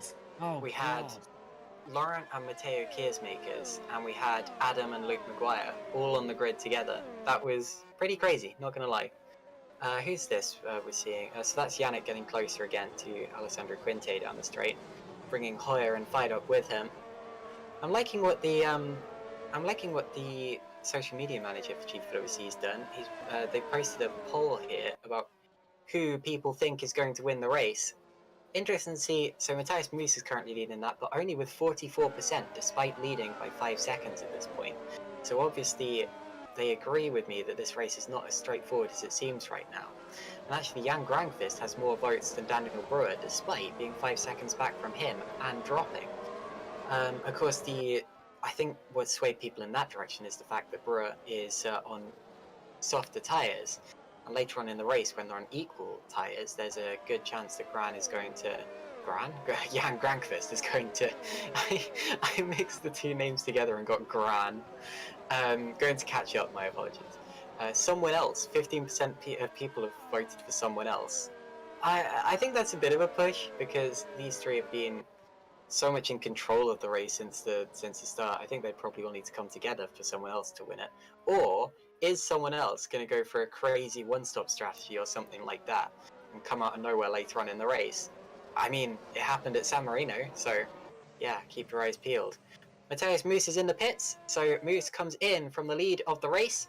Daniel Brewer will lead us now, and this is crucial. I expect mediums here because Moose has come in, and it's hard. So Moose going out on another set of full hard tyres, and I'm a little surprised by that. I thought he was at least going to stay out, as you see Harvey there passing Canapino just up the road.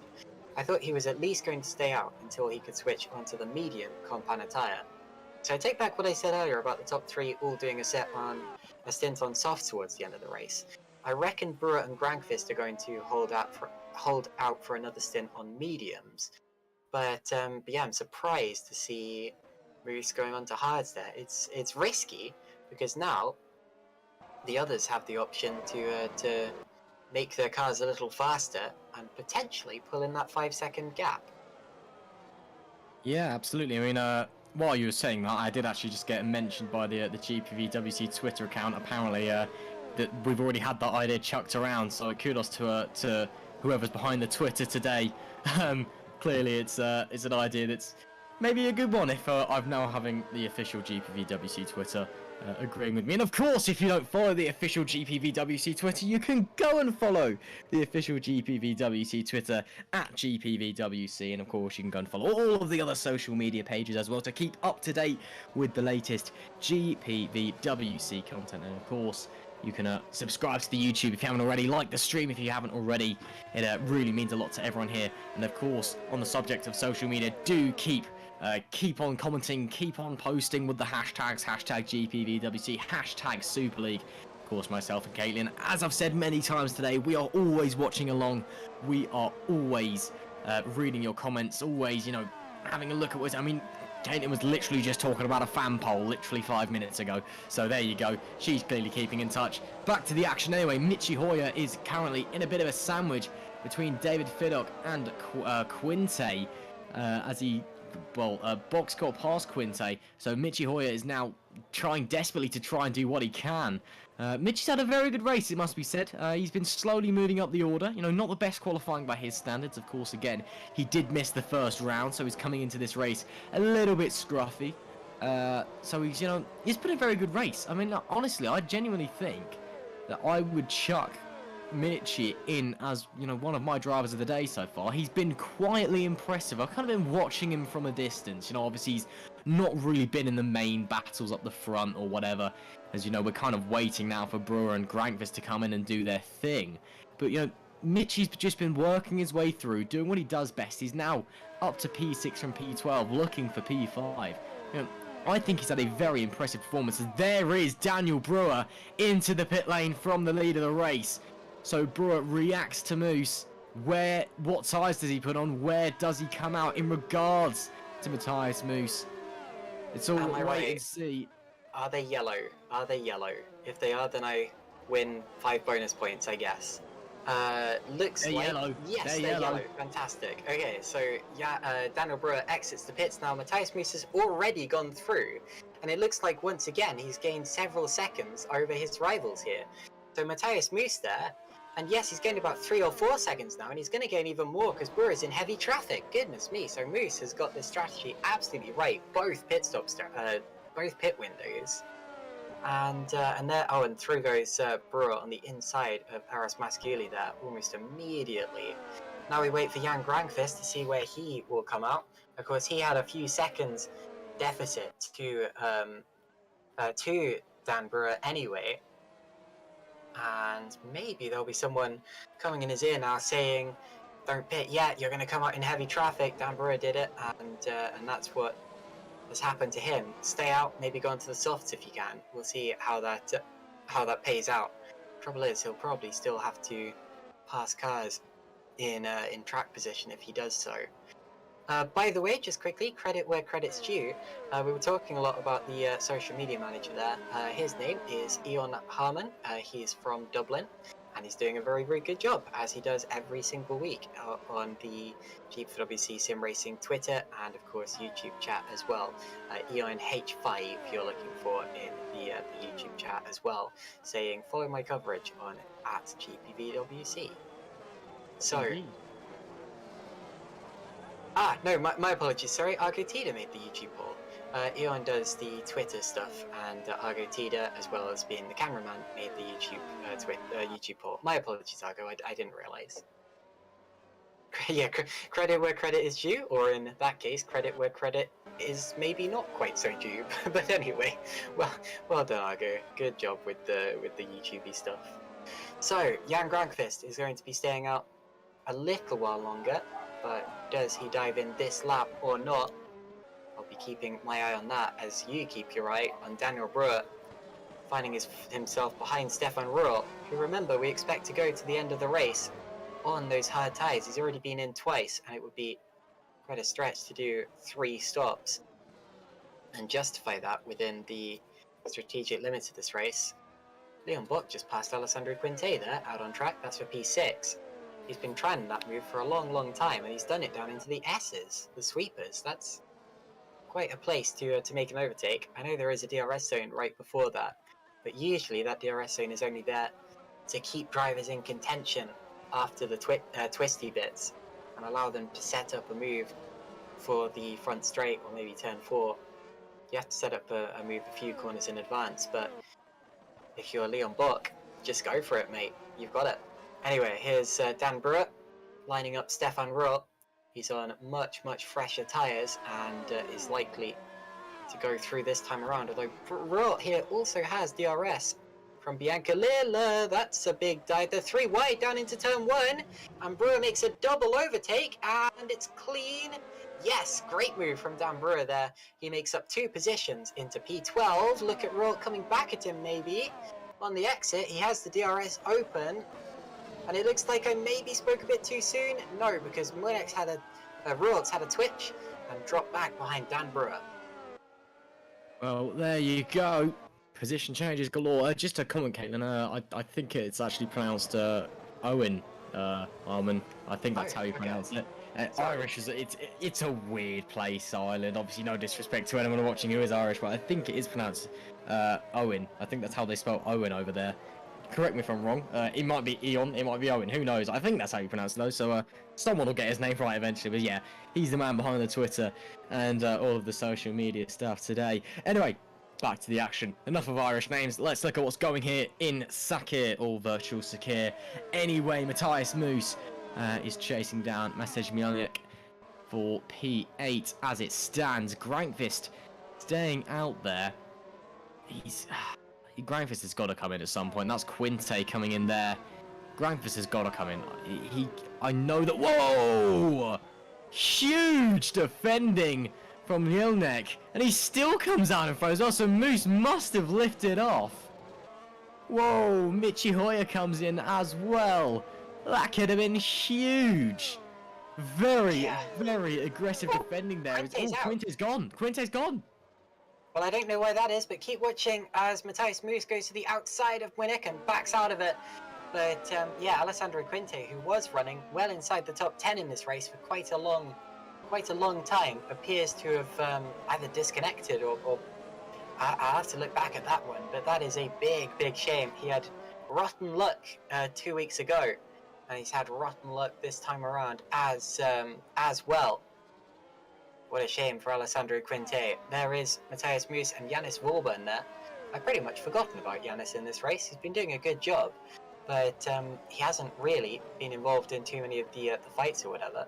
So he's just kind of been anonymous, you know, just there running around, doing a good job in silence. But sometimes that's the best race to have because it means you haven't been involved in any instance or the like. Alessandro Quinte, that was a weird one because he pulled into the pits. Is he back in the race? No, sorry, he pulled into the pits and retired, but he was well inside the points, so there's... I mean, the way I see it, there's no way he should have given up then. Unless he did, but, yeah, weird one. Ooh, first lap under 1:30 now. Philip Pushkit has set that time.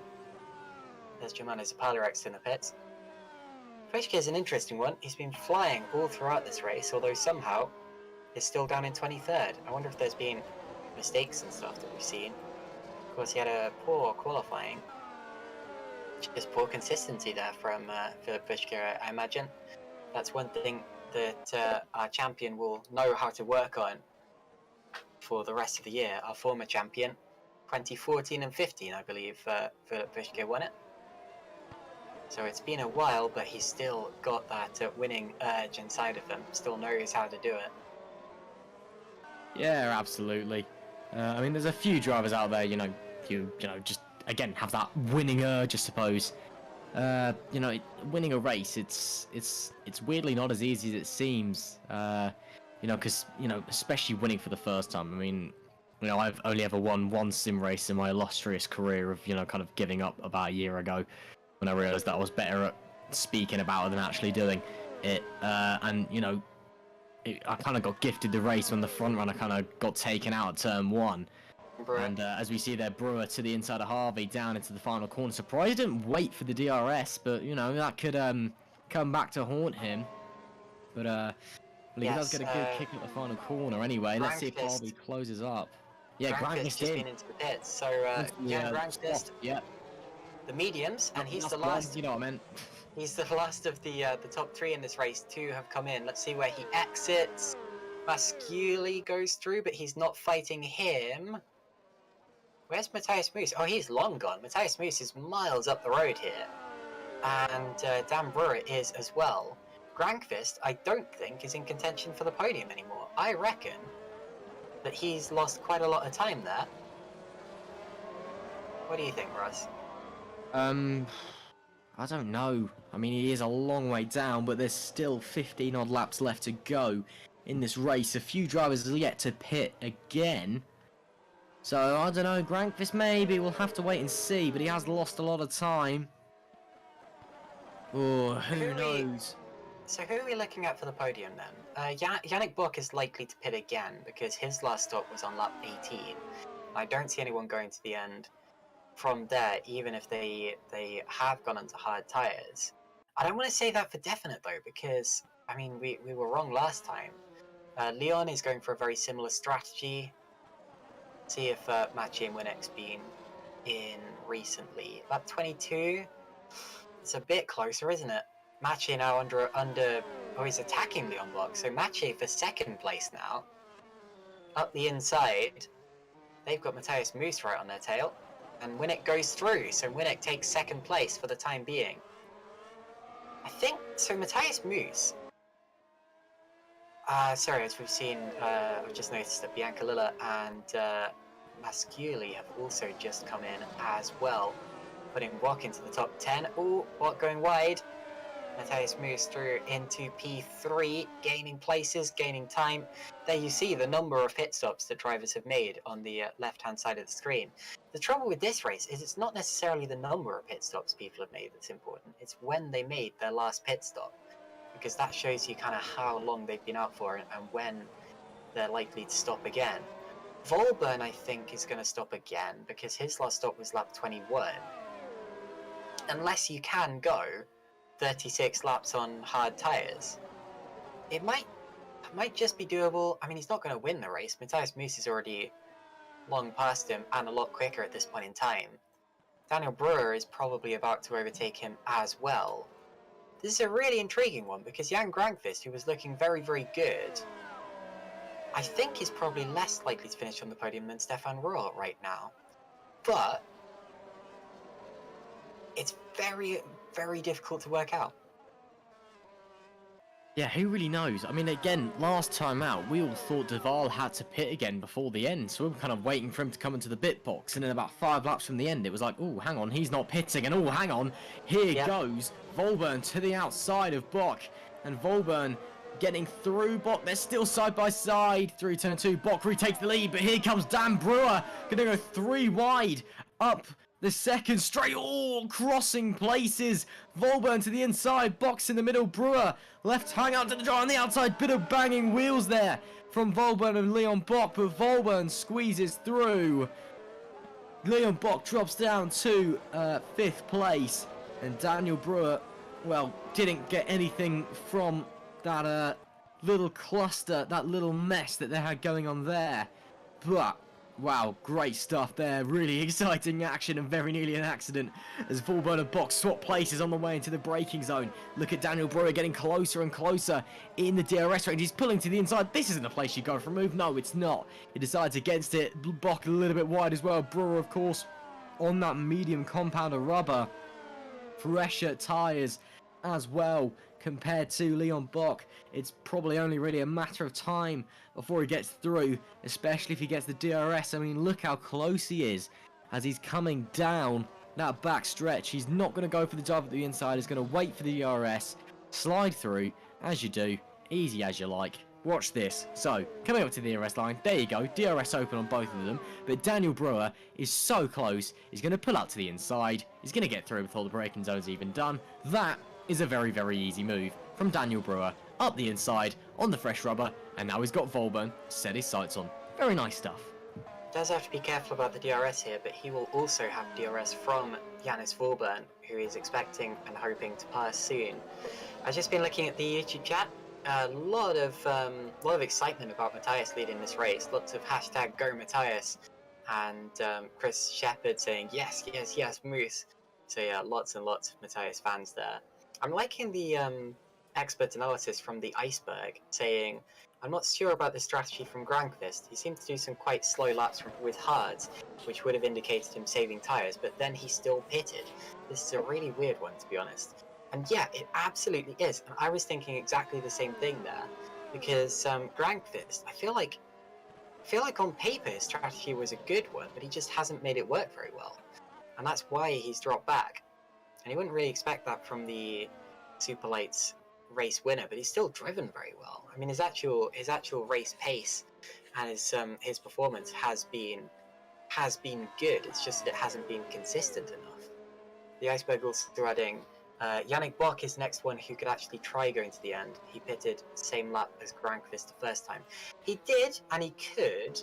I still think, I mean, Matthias Moos is catching him first, and Yannick, yeah, I mean, he probably would have pitted by now if he was going for that. Meanwhile, Brewer has now got past Forburn, so he's up to 4th. If Yannick does stay out until the end of the race, then he could still win this. It's going to be very close between him and Matthias Moos, and it would pretty much guarantee him a podium unless the tyres drop off the cliff. But that would also mean that Dan Brewer is now in a little bit of trouble because he's still behind Winnick, Ross. Who knows? I mean, it would be a big ask for Yannick Bock to make it 11 laps on those tyres. Especially since he's currently losing about... Well, I'll look at the lap times quickly, but in the last sector he lost about half a second to Matthias Moos. And at that rate, Moos would just about catch him before the end of the race. Let's see, so Moos's last few laps have been... His last 2 laps actually have been in the mid-130s. And he had a few slower laps before where he had to pass a few cars. Yannick Bock has been in the low 131, so yeah, it's been about half a second per lap. And it looks as if that's going to keep going that way. In fact, the gap might even close at a faster rate when Bock's tyres go off even further. Bock stays out for another lap, so it looks as if Bock is going for the win here. It looks as if he's realised that he still has a chance if he keeps his car out on track. It's exactly the same story as last time, isn't it? It's one driver going for a similar strategy as Leon Bock, up the inside of Yannis Volburn for P5. You see it in the background. Goes through, so Leon up to 5th now. Can Volburn get it back with the DRS? I'm not sure that he will be able to. So just to finish my point, it's exactly the same story as in San Marino, where everyone has seemingly gone for similar strategies near the start of the race, similar kind of pit stop times. That is, everyone who started on similar or the same compounded tyre. But then later on in the race, they've kind of had this realization of, okay, well, if I do exactly the same as the others, then I'm going to drop back like the others. I can only come, 3rd, 4th, 5th or whatever. But if I stay out now and go super risky, yes, I might start making mistakes, I might drop back even further. But on the other hand, I might win the race. And that's what Yannick's realized here. Although he's still losing time. Moose is now within 3 seconds of him. I'm not sure Yannick's going to have anything to say to Moose here. This is great stuff for us. This is pure strategic Bahrain racing. And I mean, right now, I think your money's got to be on Matthias Moos. It's just so funny. I mean, Yannick Bock, when the poll was posted on the GPVWC YouTube a little while ago, Yannick Bock wasn't even an option. Daniel Brewer now up the inside of Winnick into 3rd place, so Brewer back onto the podium now. Can he catch Bock as well? By the way, a quick update on that poll. Moose and Grankvist are now tying for most likely to win this race. I think that's very optimistic for Jan Grankvist there. And someone else is catching fast. Someone else is now on 24%, whereas Moose and Grankvist on 31%. That's according to our audience. According to me, it's between Bock and Moose, but I think Moose is going to edge it. He's got to get past him on track, though. That's the fantastic thing about this fight. He has to do it on track. Yeah, it's going to be interesting to see how it all plays out. Yannick Bock still losing lots and lots of time. I do think he is going to have to come in, to be honest. I don't think he's, even if he does, put on a massive defensive effort, he's going to have to keep Moose behind him on much fresher rubber. And I think Bock will eventually have to come in. Maybe he can put on a set of softs. No, he probably will put on a set of softs, I don't think he can come in now because, I mean, he could, obviously, but I feel like he'd lose way more time than just sticking it out there on an older set of tyres. I mean, we're not likely to see, these cars can't get punctures or whatever. The only thing he's risking by staying out there is his tires becoming so worn that the car becomes uncontrollable and he makes mistakes. But so long as he doesn't do that, I feel like oh, and sorry, Jan Granqvist just got past Thomas Harvey into P7 there, down into turn 1. So I'm getting so distracted by this fight for the lead and by Moose winding down the gap, and the gap is now less than 2 seconds, by the way, that I'm completely missing everything that's going on further down in the top 10. We got some fantastic battles back there. Leon Bork versus Janis Vorban, of course. Granqvist and Harvey are catching. Stefan Roll, after making another stop, is on a flyer here. Thomas Vogt, he's still up there. Actually, Roll didn't make another stop, did he? He's still been out on those tyres, so he's dropping back. My apologies. Michi Hoyer is close to getting into the top 10. And the gap for the lead is very nearly within a second now. We're about to see, potentially, Moose get into DRS range. And with 8 laps to go, 7 after this one, I mean 8 after this one, I can't see Yannick Buck having much to say for Matthias Moose here. I think Buck's main goal here is to finish second, because he'll have 4 seconds of a gap to Dan Brewer. But watch Matthias Moose, he's in DRS range now, he's got the DRS open. And turn 4 here is going to be a massive threat, Ross. It is indeed. Watch this space. Matthias Moose. He's closing in. And, well, is he going to be close enough? Well, look at how much of a launch he got out of turns 1 and 2 on that fresh rubber. I don't think he's going to be quite close enough for turn 4, but he's going to gain a lot of time through this middle sector. And, well, at this point, I think it's pretty much a done deal for Matthias Moose in the Red Archer VRT car. And, well, of course, Matthias Moose, last time out, wasn't a, the ideal result for him, running in P11. Obviously, it would have been P10, given the penalty that came, I believe it was Yanketal's had the penalty, wasn't it? Correct me if I'm wrong. Oh, my bad. Yeah. So there you go. So wouldn't have quite gone the way of him, but he's been absolutely phenomenal today, and he's getting closer and closer and closer and closer, and coming round the penultimate corner. Bit of a slide, bit of understeer and oversteer, just in the dirty air. But he's in the slipstream. He's gaining. If he gets a good launch out of this final corner, he'll probably get him down into turn 1, if not definitely up into turn 4. Because look how close he is. It's under half a second. Bock already trying to break the toe. Moose with the DRS. Let's stay on board. As he's gaining, and he's lifting off. Okay. Turn 4 so maybe? Moose, yeah, clearly decided to set himself up for turn 4. And, well, he's got a really good launch out of turn 1 again. And, but he's, no, because Bock's got away really well. That's bizarre. So Matthias Moose obviously was trying to set himself up for turn 4, but he, it didn't work, because Bock actually got a really good launch out of turn 3. Even so, Moose lifted off and potentially has cost himself time. Again, sat behind Bock, and all while this is happening, this man, Dan Brewer, is closing in. Yeah, exactly. Rep F1 says, Moose, no need to rush it in the YouTube chat. Although at this point, I feel like there is a move to get it done as quickly as you can. Dan Brewer has been flying, and the gap now, it's 2 seconds to Brewer from Moose, 2.5 from the leader. Dan Brewer's last few laps have been incredibly consistent. They've all been within. I mean, it's 130.0, 130.1, 130.1. That's great consistency, great speed from Dan Brewer. And the lead is now getting very, very close once again. It's 3 for the win in the late stage to this race, I'd say. Remember, Brewer is the only one of these 3 on the medium compounded tyre.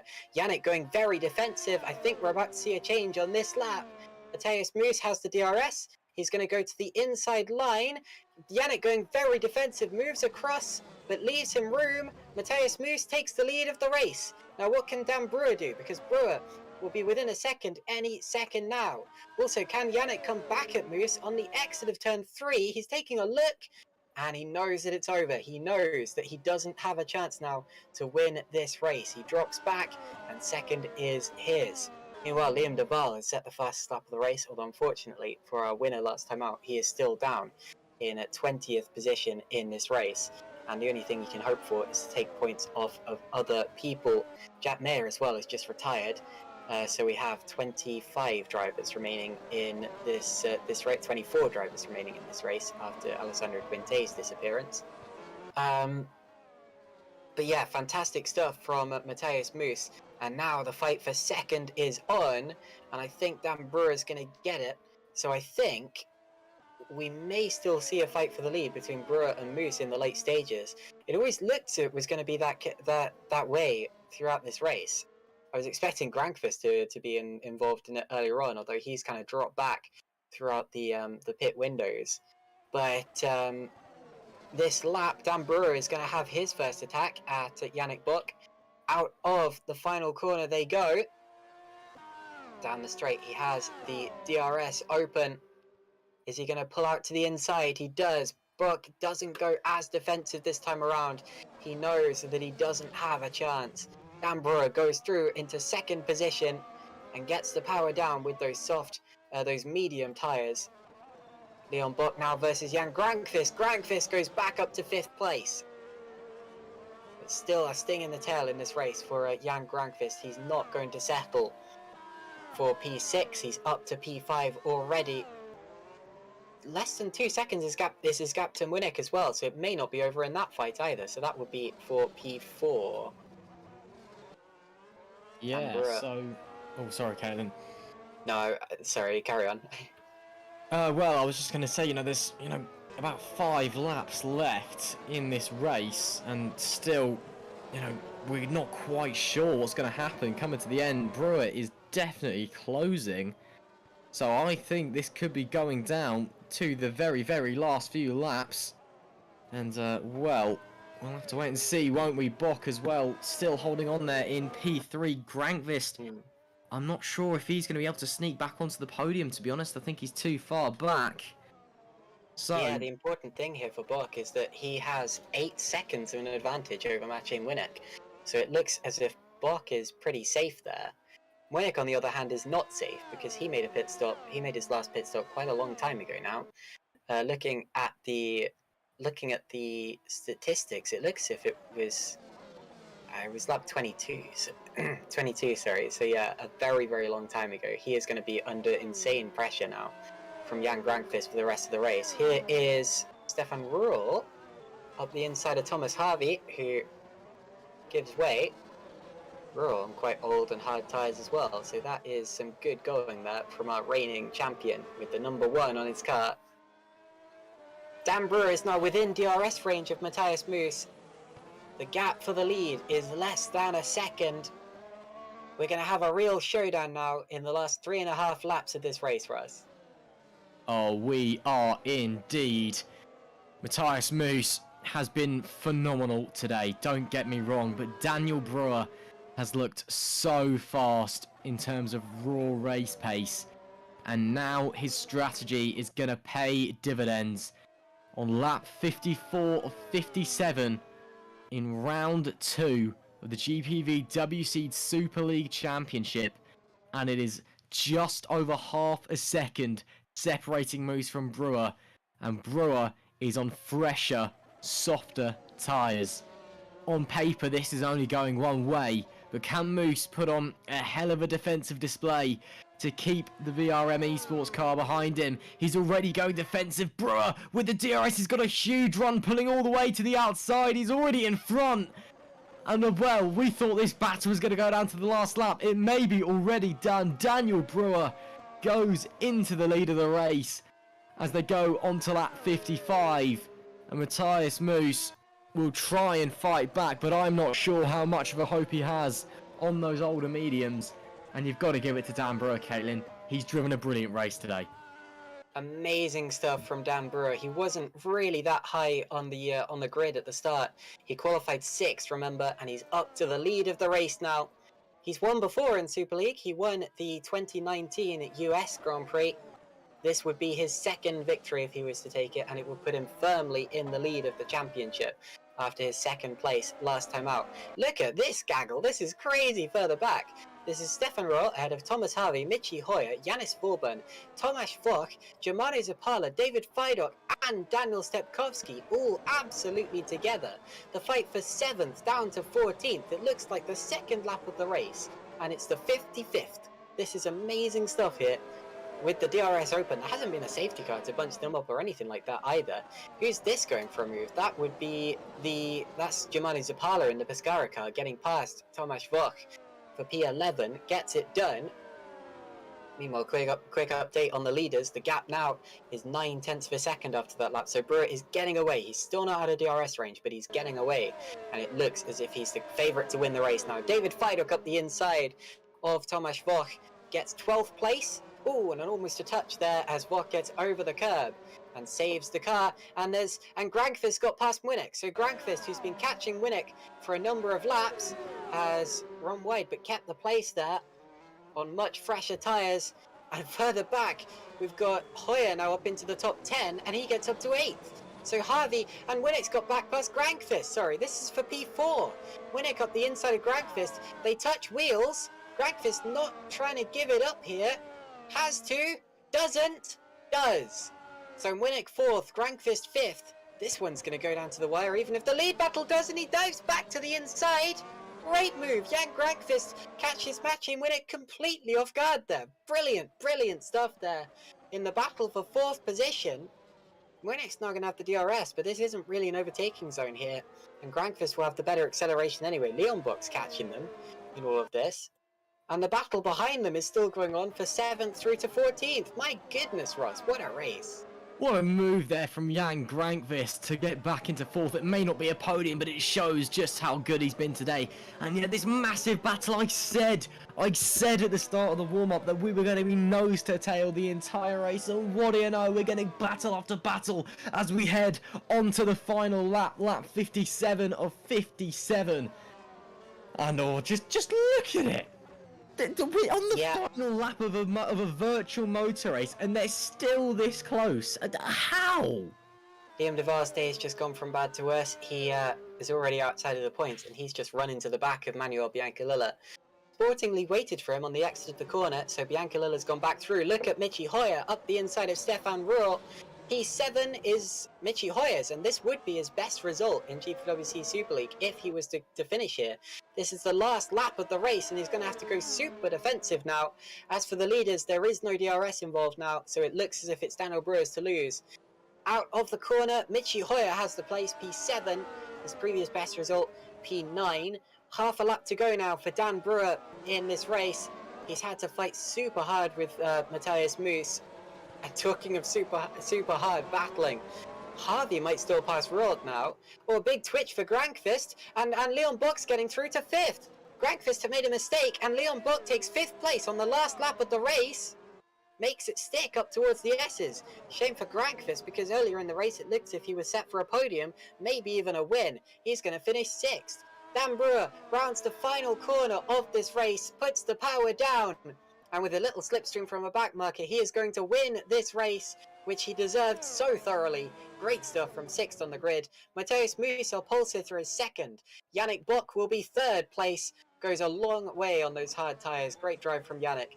Maciej Winnick will hold on to 4th place ahead of Leon Buck, who took 5th on the final lap of the race from Jan Grankvist, who will be P6 and is out of fuel. Will he even be P6? Michi Hoyer doesn't quite take it. They cross the start-finish line just in time. Michi Hoyer, P7. Stefan Roll, P8. Thomas Harvey, P9. Then it's Germano Zapala, David Fidok, Tomasz Vok, Daniel Stepkowski, Jan Kato, and Lewis Bickers will take the final points there in P15. And the non-points finishers will be Augustin Canapino, Eros Masciuli, Manuel Biancalilla. Our championship leader, Liam Duval, will not score a point, despite taking fastest lap there. He will not score a point in this round, and he comes away with a P19 finish. Then it's Matthew Williams, Yanis Vorburn Volburn struggling to finish there as well, so some fuel issues for some drivers towards the end. Robin Panzer will be P22nd, then it's Giordano Valeriano, and Philip Pushka, the double champion, is last of the finishers. That shows you what a crazy race that was, Russ.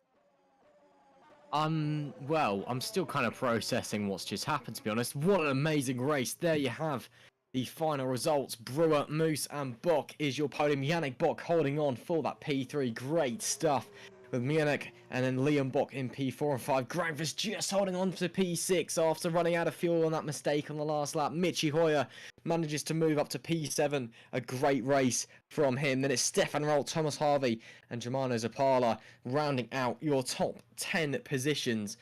I mean, we've just had a brilliant race here, haven't we, Caitlin? I mean, just fantastic stuff. Moving further now, David Friedel was 11th with Thomas Vack in 12th. Daniel Stepkowski, again, great race from him in P13. Jan Cattell was 14th. Lewis Bickers 15th. Augustine Calapino 16th. Moschili is 17th. Can't speak Italian or English even. Bianca Lilla is 18th. Liam Duval, your race 1 winner, is only 19th after that lap 1 pirouette. And then it's Matthew Williams for MDR in P20. Then it's Yannis Volburn, who was doing so well early on in P21. Robin Panzer in P22. Valeriano in P23. Philip Pushka in P24. And then unfortunately we did lose Jack Mayer, Alessandro Quinte, Florian Gaia, the Master Max Hammerlink, David Young and Jeffrey Fournier. But what a race we have just seen. Nose to tail the entire time. Bahrain, it never disappoints. Can we come back here every weekend? Can we just come back like every race? Sorry for the interruption. It was unpredictable too. And just to highlight that, the YouTube poll has now come to an official close. The winner of the YouTube poll about who is going to win the race was Matthias Moos. So everyone, well, 40% of the audience thought that Matthias Moos was going to win when they clicked on that poll. 25% said Jan Grankvist, who finished 6th. 23% said someone else. And only 10% said Daniel Brewer, who of course did win the race. So I'm afraid we've all got it very, very wrong. I mean, I would have said Matthias Moos for the majority of that race. It was only the last 5 or so laps that Daniel Brewer really started to have that advantage. And I think what really made the difference was how quickly Brewer was able to get past Yannick Bock in relation to Matthias Moos. Moos just took too long, and Dan Brewer was there to pick up the pieces. Well, there you go. Dan Brewer, a deserved winner in my book. And, well, I mean, there's not much else to say, is there? Just a brilliant race. Brilliant, brilliant race. And, well, that is what GPVWC is all about, isn't it? Yeah, let's just go Bahrain every week, frankly. It's great. Let's do it. Amazing stuff. Let's get some interviewees into this room now. Jan Grankvist is our first. Jan, I was only speaking to you 2 days ago when you won the Super Lights race. You got a Super League drive. Yeah, indeed I did. And what a debut to have as well. 2nd on the grid. Were you expecting to be that high up? Honestly, the expectation was to be at least like half a second off of the fastest guys, but as soon as I pulled that lap together and saw the people's true pace, I was surprised, honestly. It was a nice qualifying session. Amazing stuff. And then that race as well, up and down, great battle with Moose and Brewer in the early stages. What happened to cause you to drop back from that fight? Well, obviously not too much preparation for this race compared to the SL2 one. So we pretty much went with an improvised strat, not knowing how long we could actually push these tires for. And obviously I ended up saving the hard tires for way too much and lost time there. And I realized too late that I could actually push them much harder. And by the time I saw I was way over the undercut window, or people had basically undercut me severely, it was too late. So what you're trying to say is you took it too easy on the hard tires, you could have been ahead, and you are never ever going to do that again. Basically. Subtle little reference there. Okay, thank you very much for talking to us, Jan. Fantastic drive then. Ross, do you have anything to add for our P6 finisher? P6 on his debut. Super League debut. Great, yeah, just great job, Jan. Really great job. Yeah, nothing else to say. Thank you very much. Thank you very much, Gran. I've called you Gran twice now. My goodness.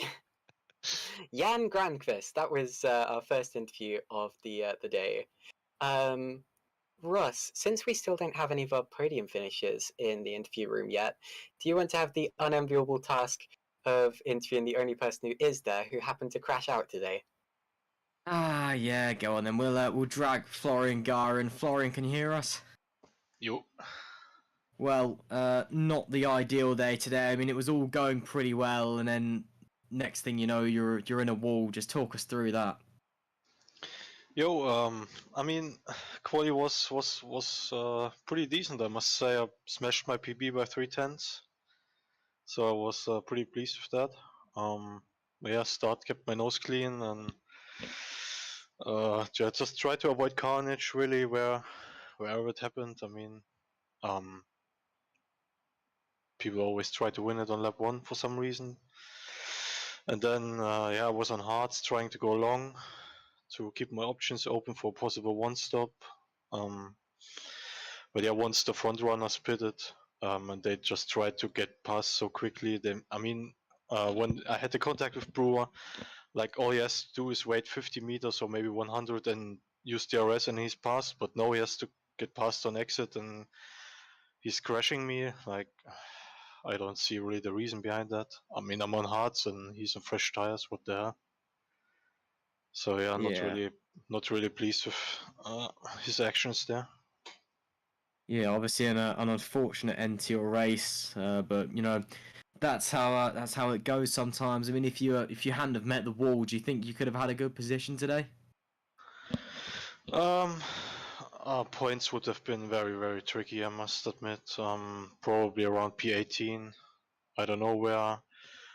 Probably around Masculi, Panzer, that somewhere around that. So yeah, not really a step forward compared to Imola, but at least wouldn't have been last. So that's a step in the right direction.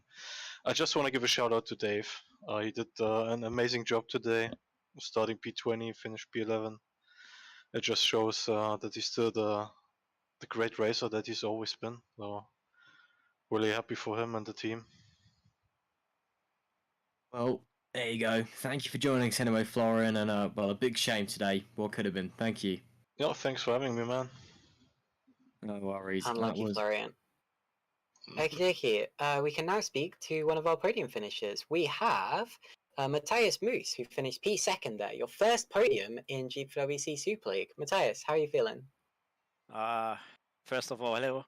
Nice to finally be here, yeah, after 3 years hard work, and I cannot believe yet that it's really nice to be here. And yeah, P2 is an awesome result, even when there was more on the table tonight. Thank you. Well, you led the race for pretty much the majority of it, at least in the net order. Did you have anything more for Dan? Where do you think you lost it? Yeah, I think I lost it because in the mid race, at some points, some guys defend me very hard. His teammate, I think, was it. So I had to use a lot of push to pass, and yeah, it was great team play. It's a shame for me. I think, as I said, there was more on the table, but yeah, I just had to use too many push to pass this guys around.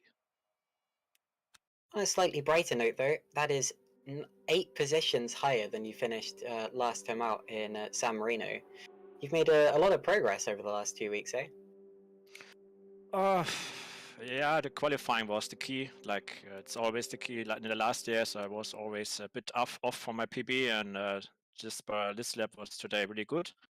So yeah, I'm just happy to be here and enjoy that now. And yeah, I don't expect that many often, so I will just enjoy it tonight. Really, Was to it fight your against first? all these guys is really nice and hard every 2 weeks, and nice, Yeah. just cool to be here finally. It was just a running gag in our group, so best regards, greetings to Nikos, my team boss. It was, as I said already, a running gag that I'd never be on the podium, Never, never like Hulkenberg in the Formula One. Yeah. So, but now I'm here. Nice. Well, you've proven them wrong today. So was that your first podium in Super League? Sorry, Yes, not it podium. was. I Yes. meant pole position. Sorry. Yeah, it was also the best qualifying result. It was really good lap. I know before I was very good prepared and I had a good pace, and yeah, the lap was quite good. It's always hard to to nail the quali lap like in the practice. But yeah, that was awesome tonight. Very good. Fair enough. Thank you very much for joining us, and congratulations on your first GPVWC podium, Super League podium. Thank you, mate. Bye. Okie dokies, that was Matthias Moose. That was all we have time for today, but thank you all very much for watching this. I hope you enjoyed this unpredictable and, well, I say chaotic race. I mean, there weren't too many accidents or anything like that. It was chaotic because we simply didn't know what was going on until the final 5 laps of the race. And I love races like that. Don't you, Russ? I mean, this is why I love sim racing. You know, that was just nose to tail action from start to finish. I was on the absolute edge of my seat. That was genuinely one of the best races I've commentated over. I feel privileged to have had the opportunity to be in the commentary booth with you for this one, Caitlin. What a race we've just seen. Yes, and thank you very much for joining me there, Russ. Also, thank you always a pleasure. Yeah. Also, thank you to Argo Tida, our cameraman and broadcast director. Owen Harmon, and it is pronounced Owen. He let us know in the YouTube chat. Was also providing Twitter updates all the way throughout this race. And if you want to see some more Super League action, of course, we will be back in 2 weeks' time for the Australian Grand Prix. And in the meantime, we have other rounds from the junior category, such as the Formula Sprint 1, which, of course, me and Ross will also be commentating. We'll see you then, or in 2 weeks' time. Good night.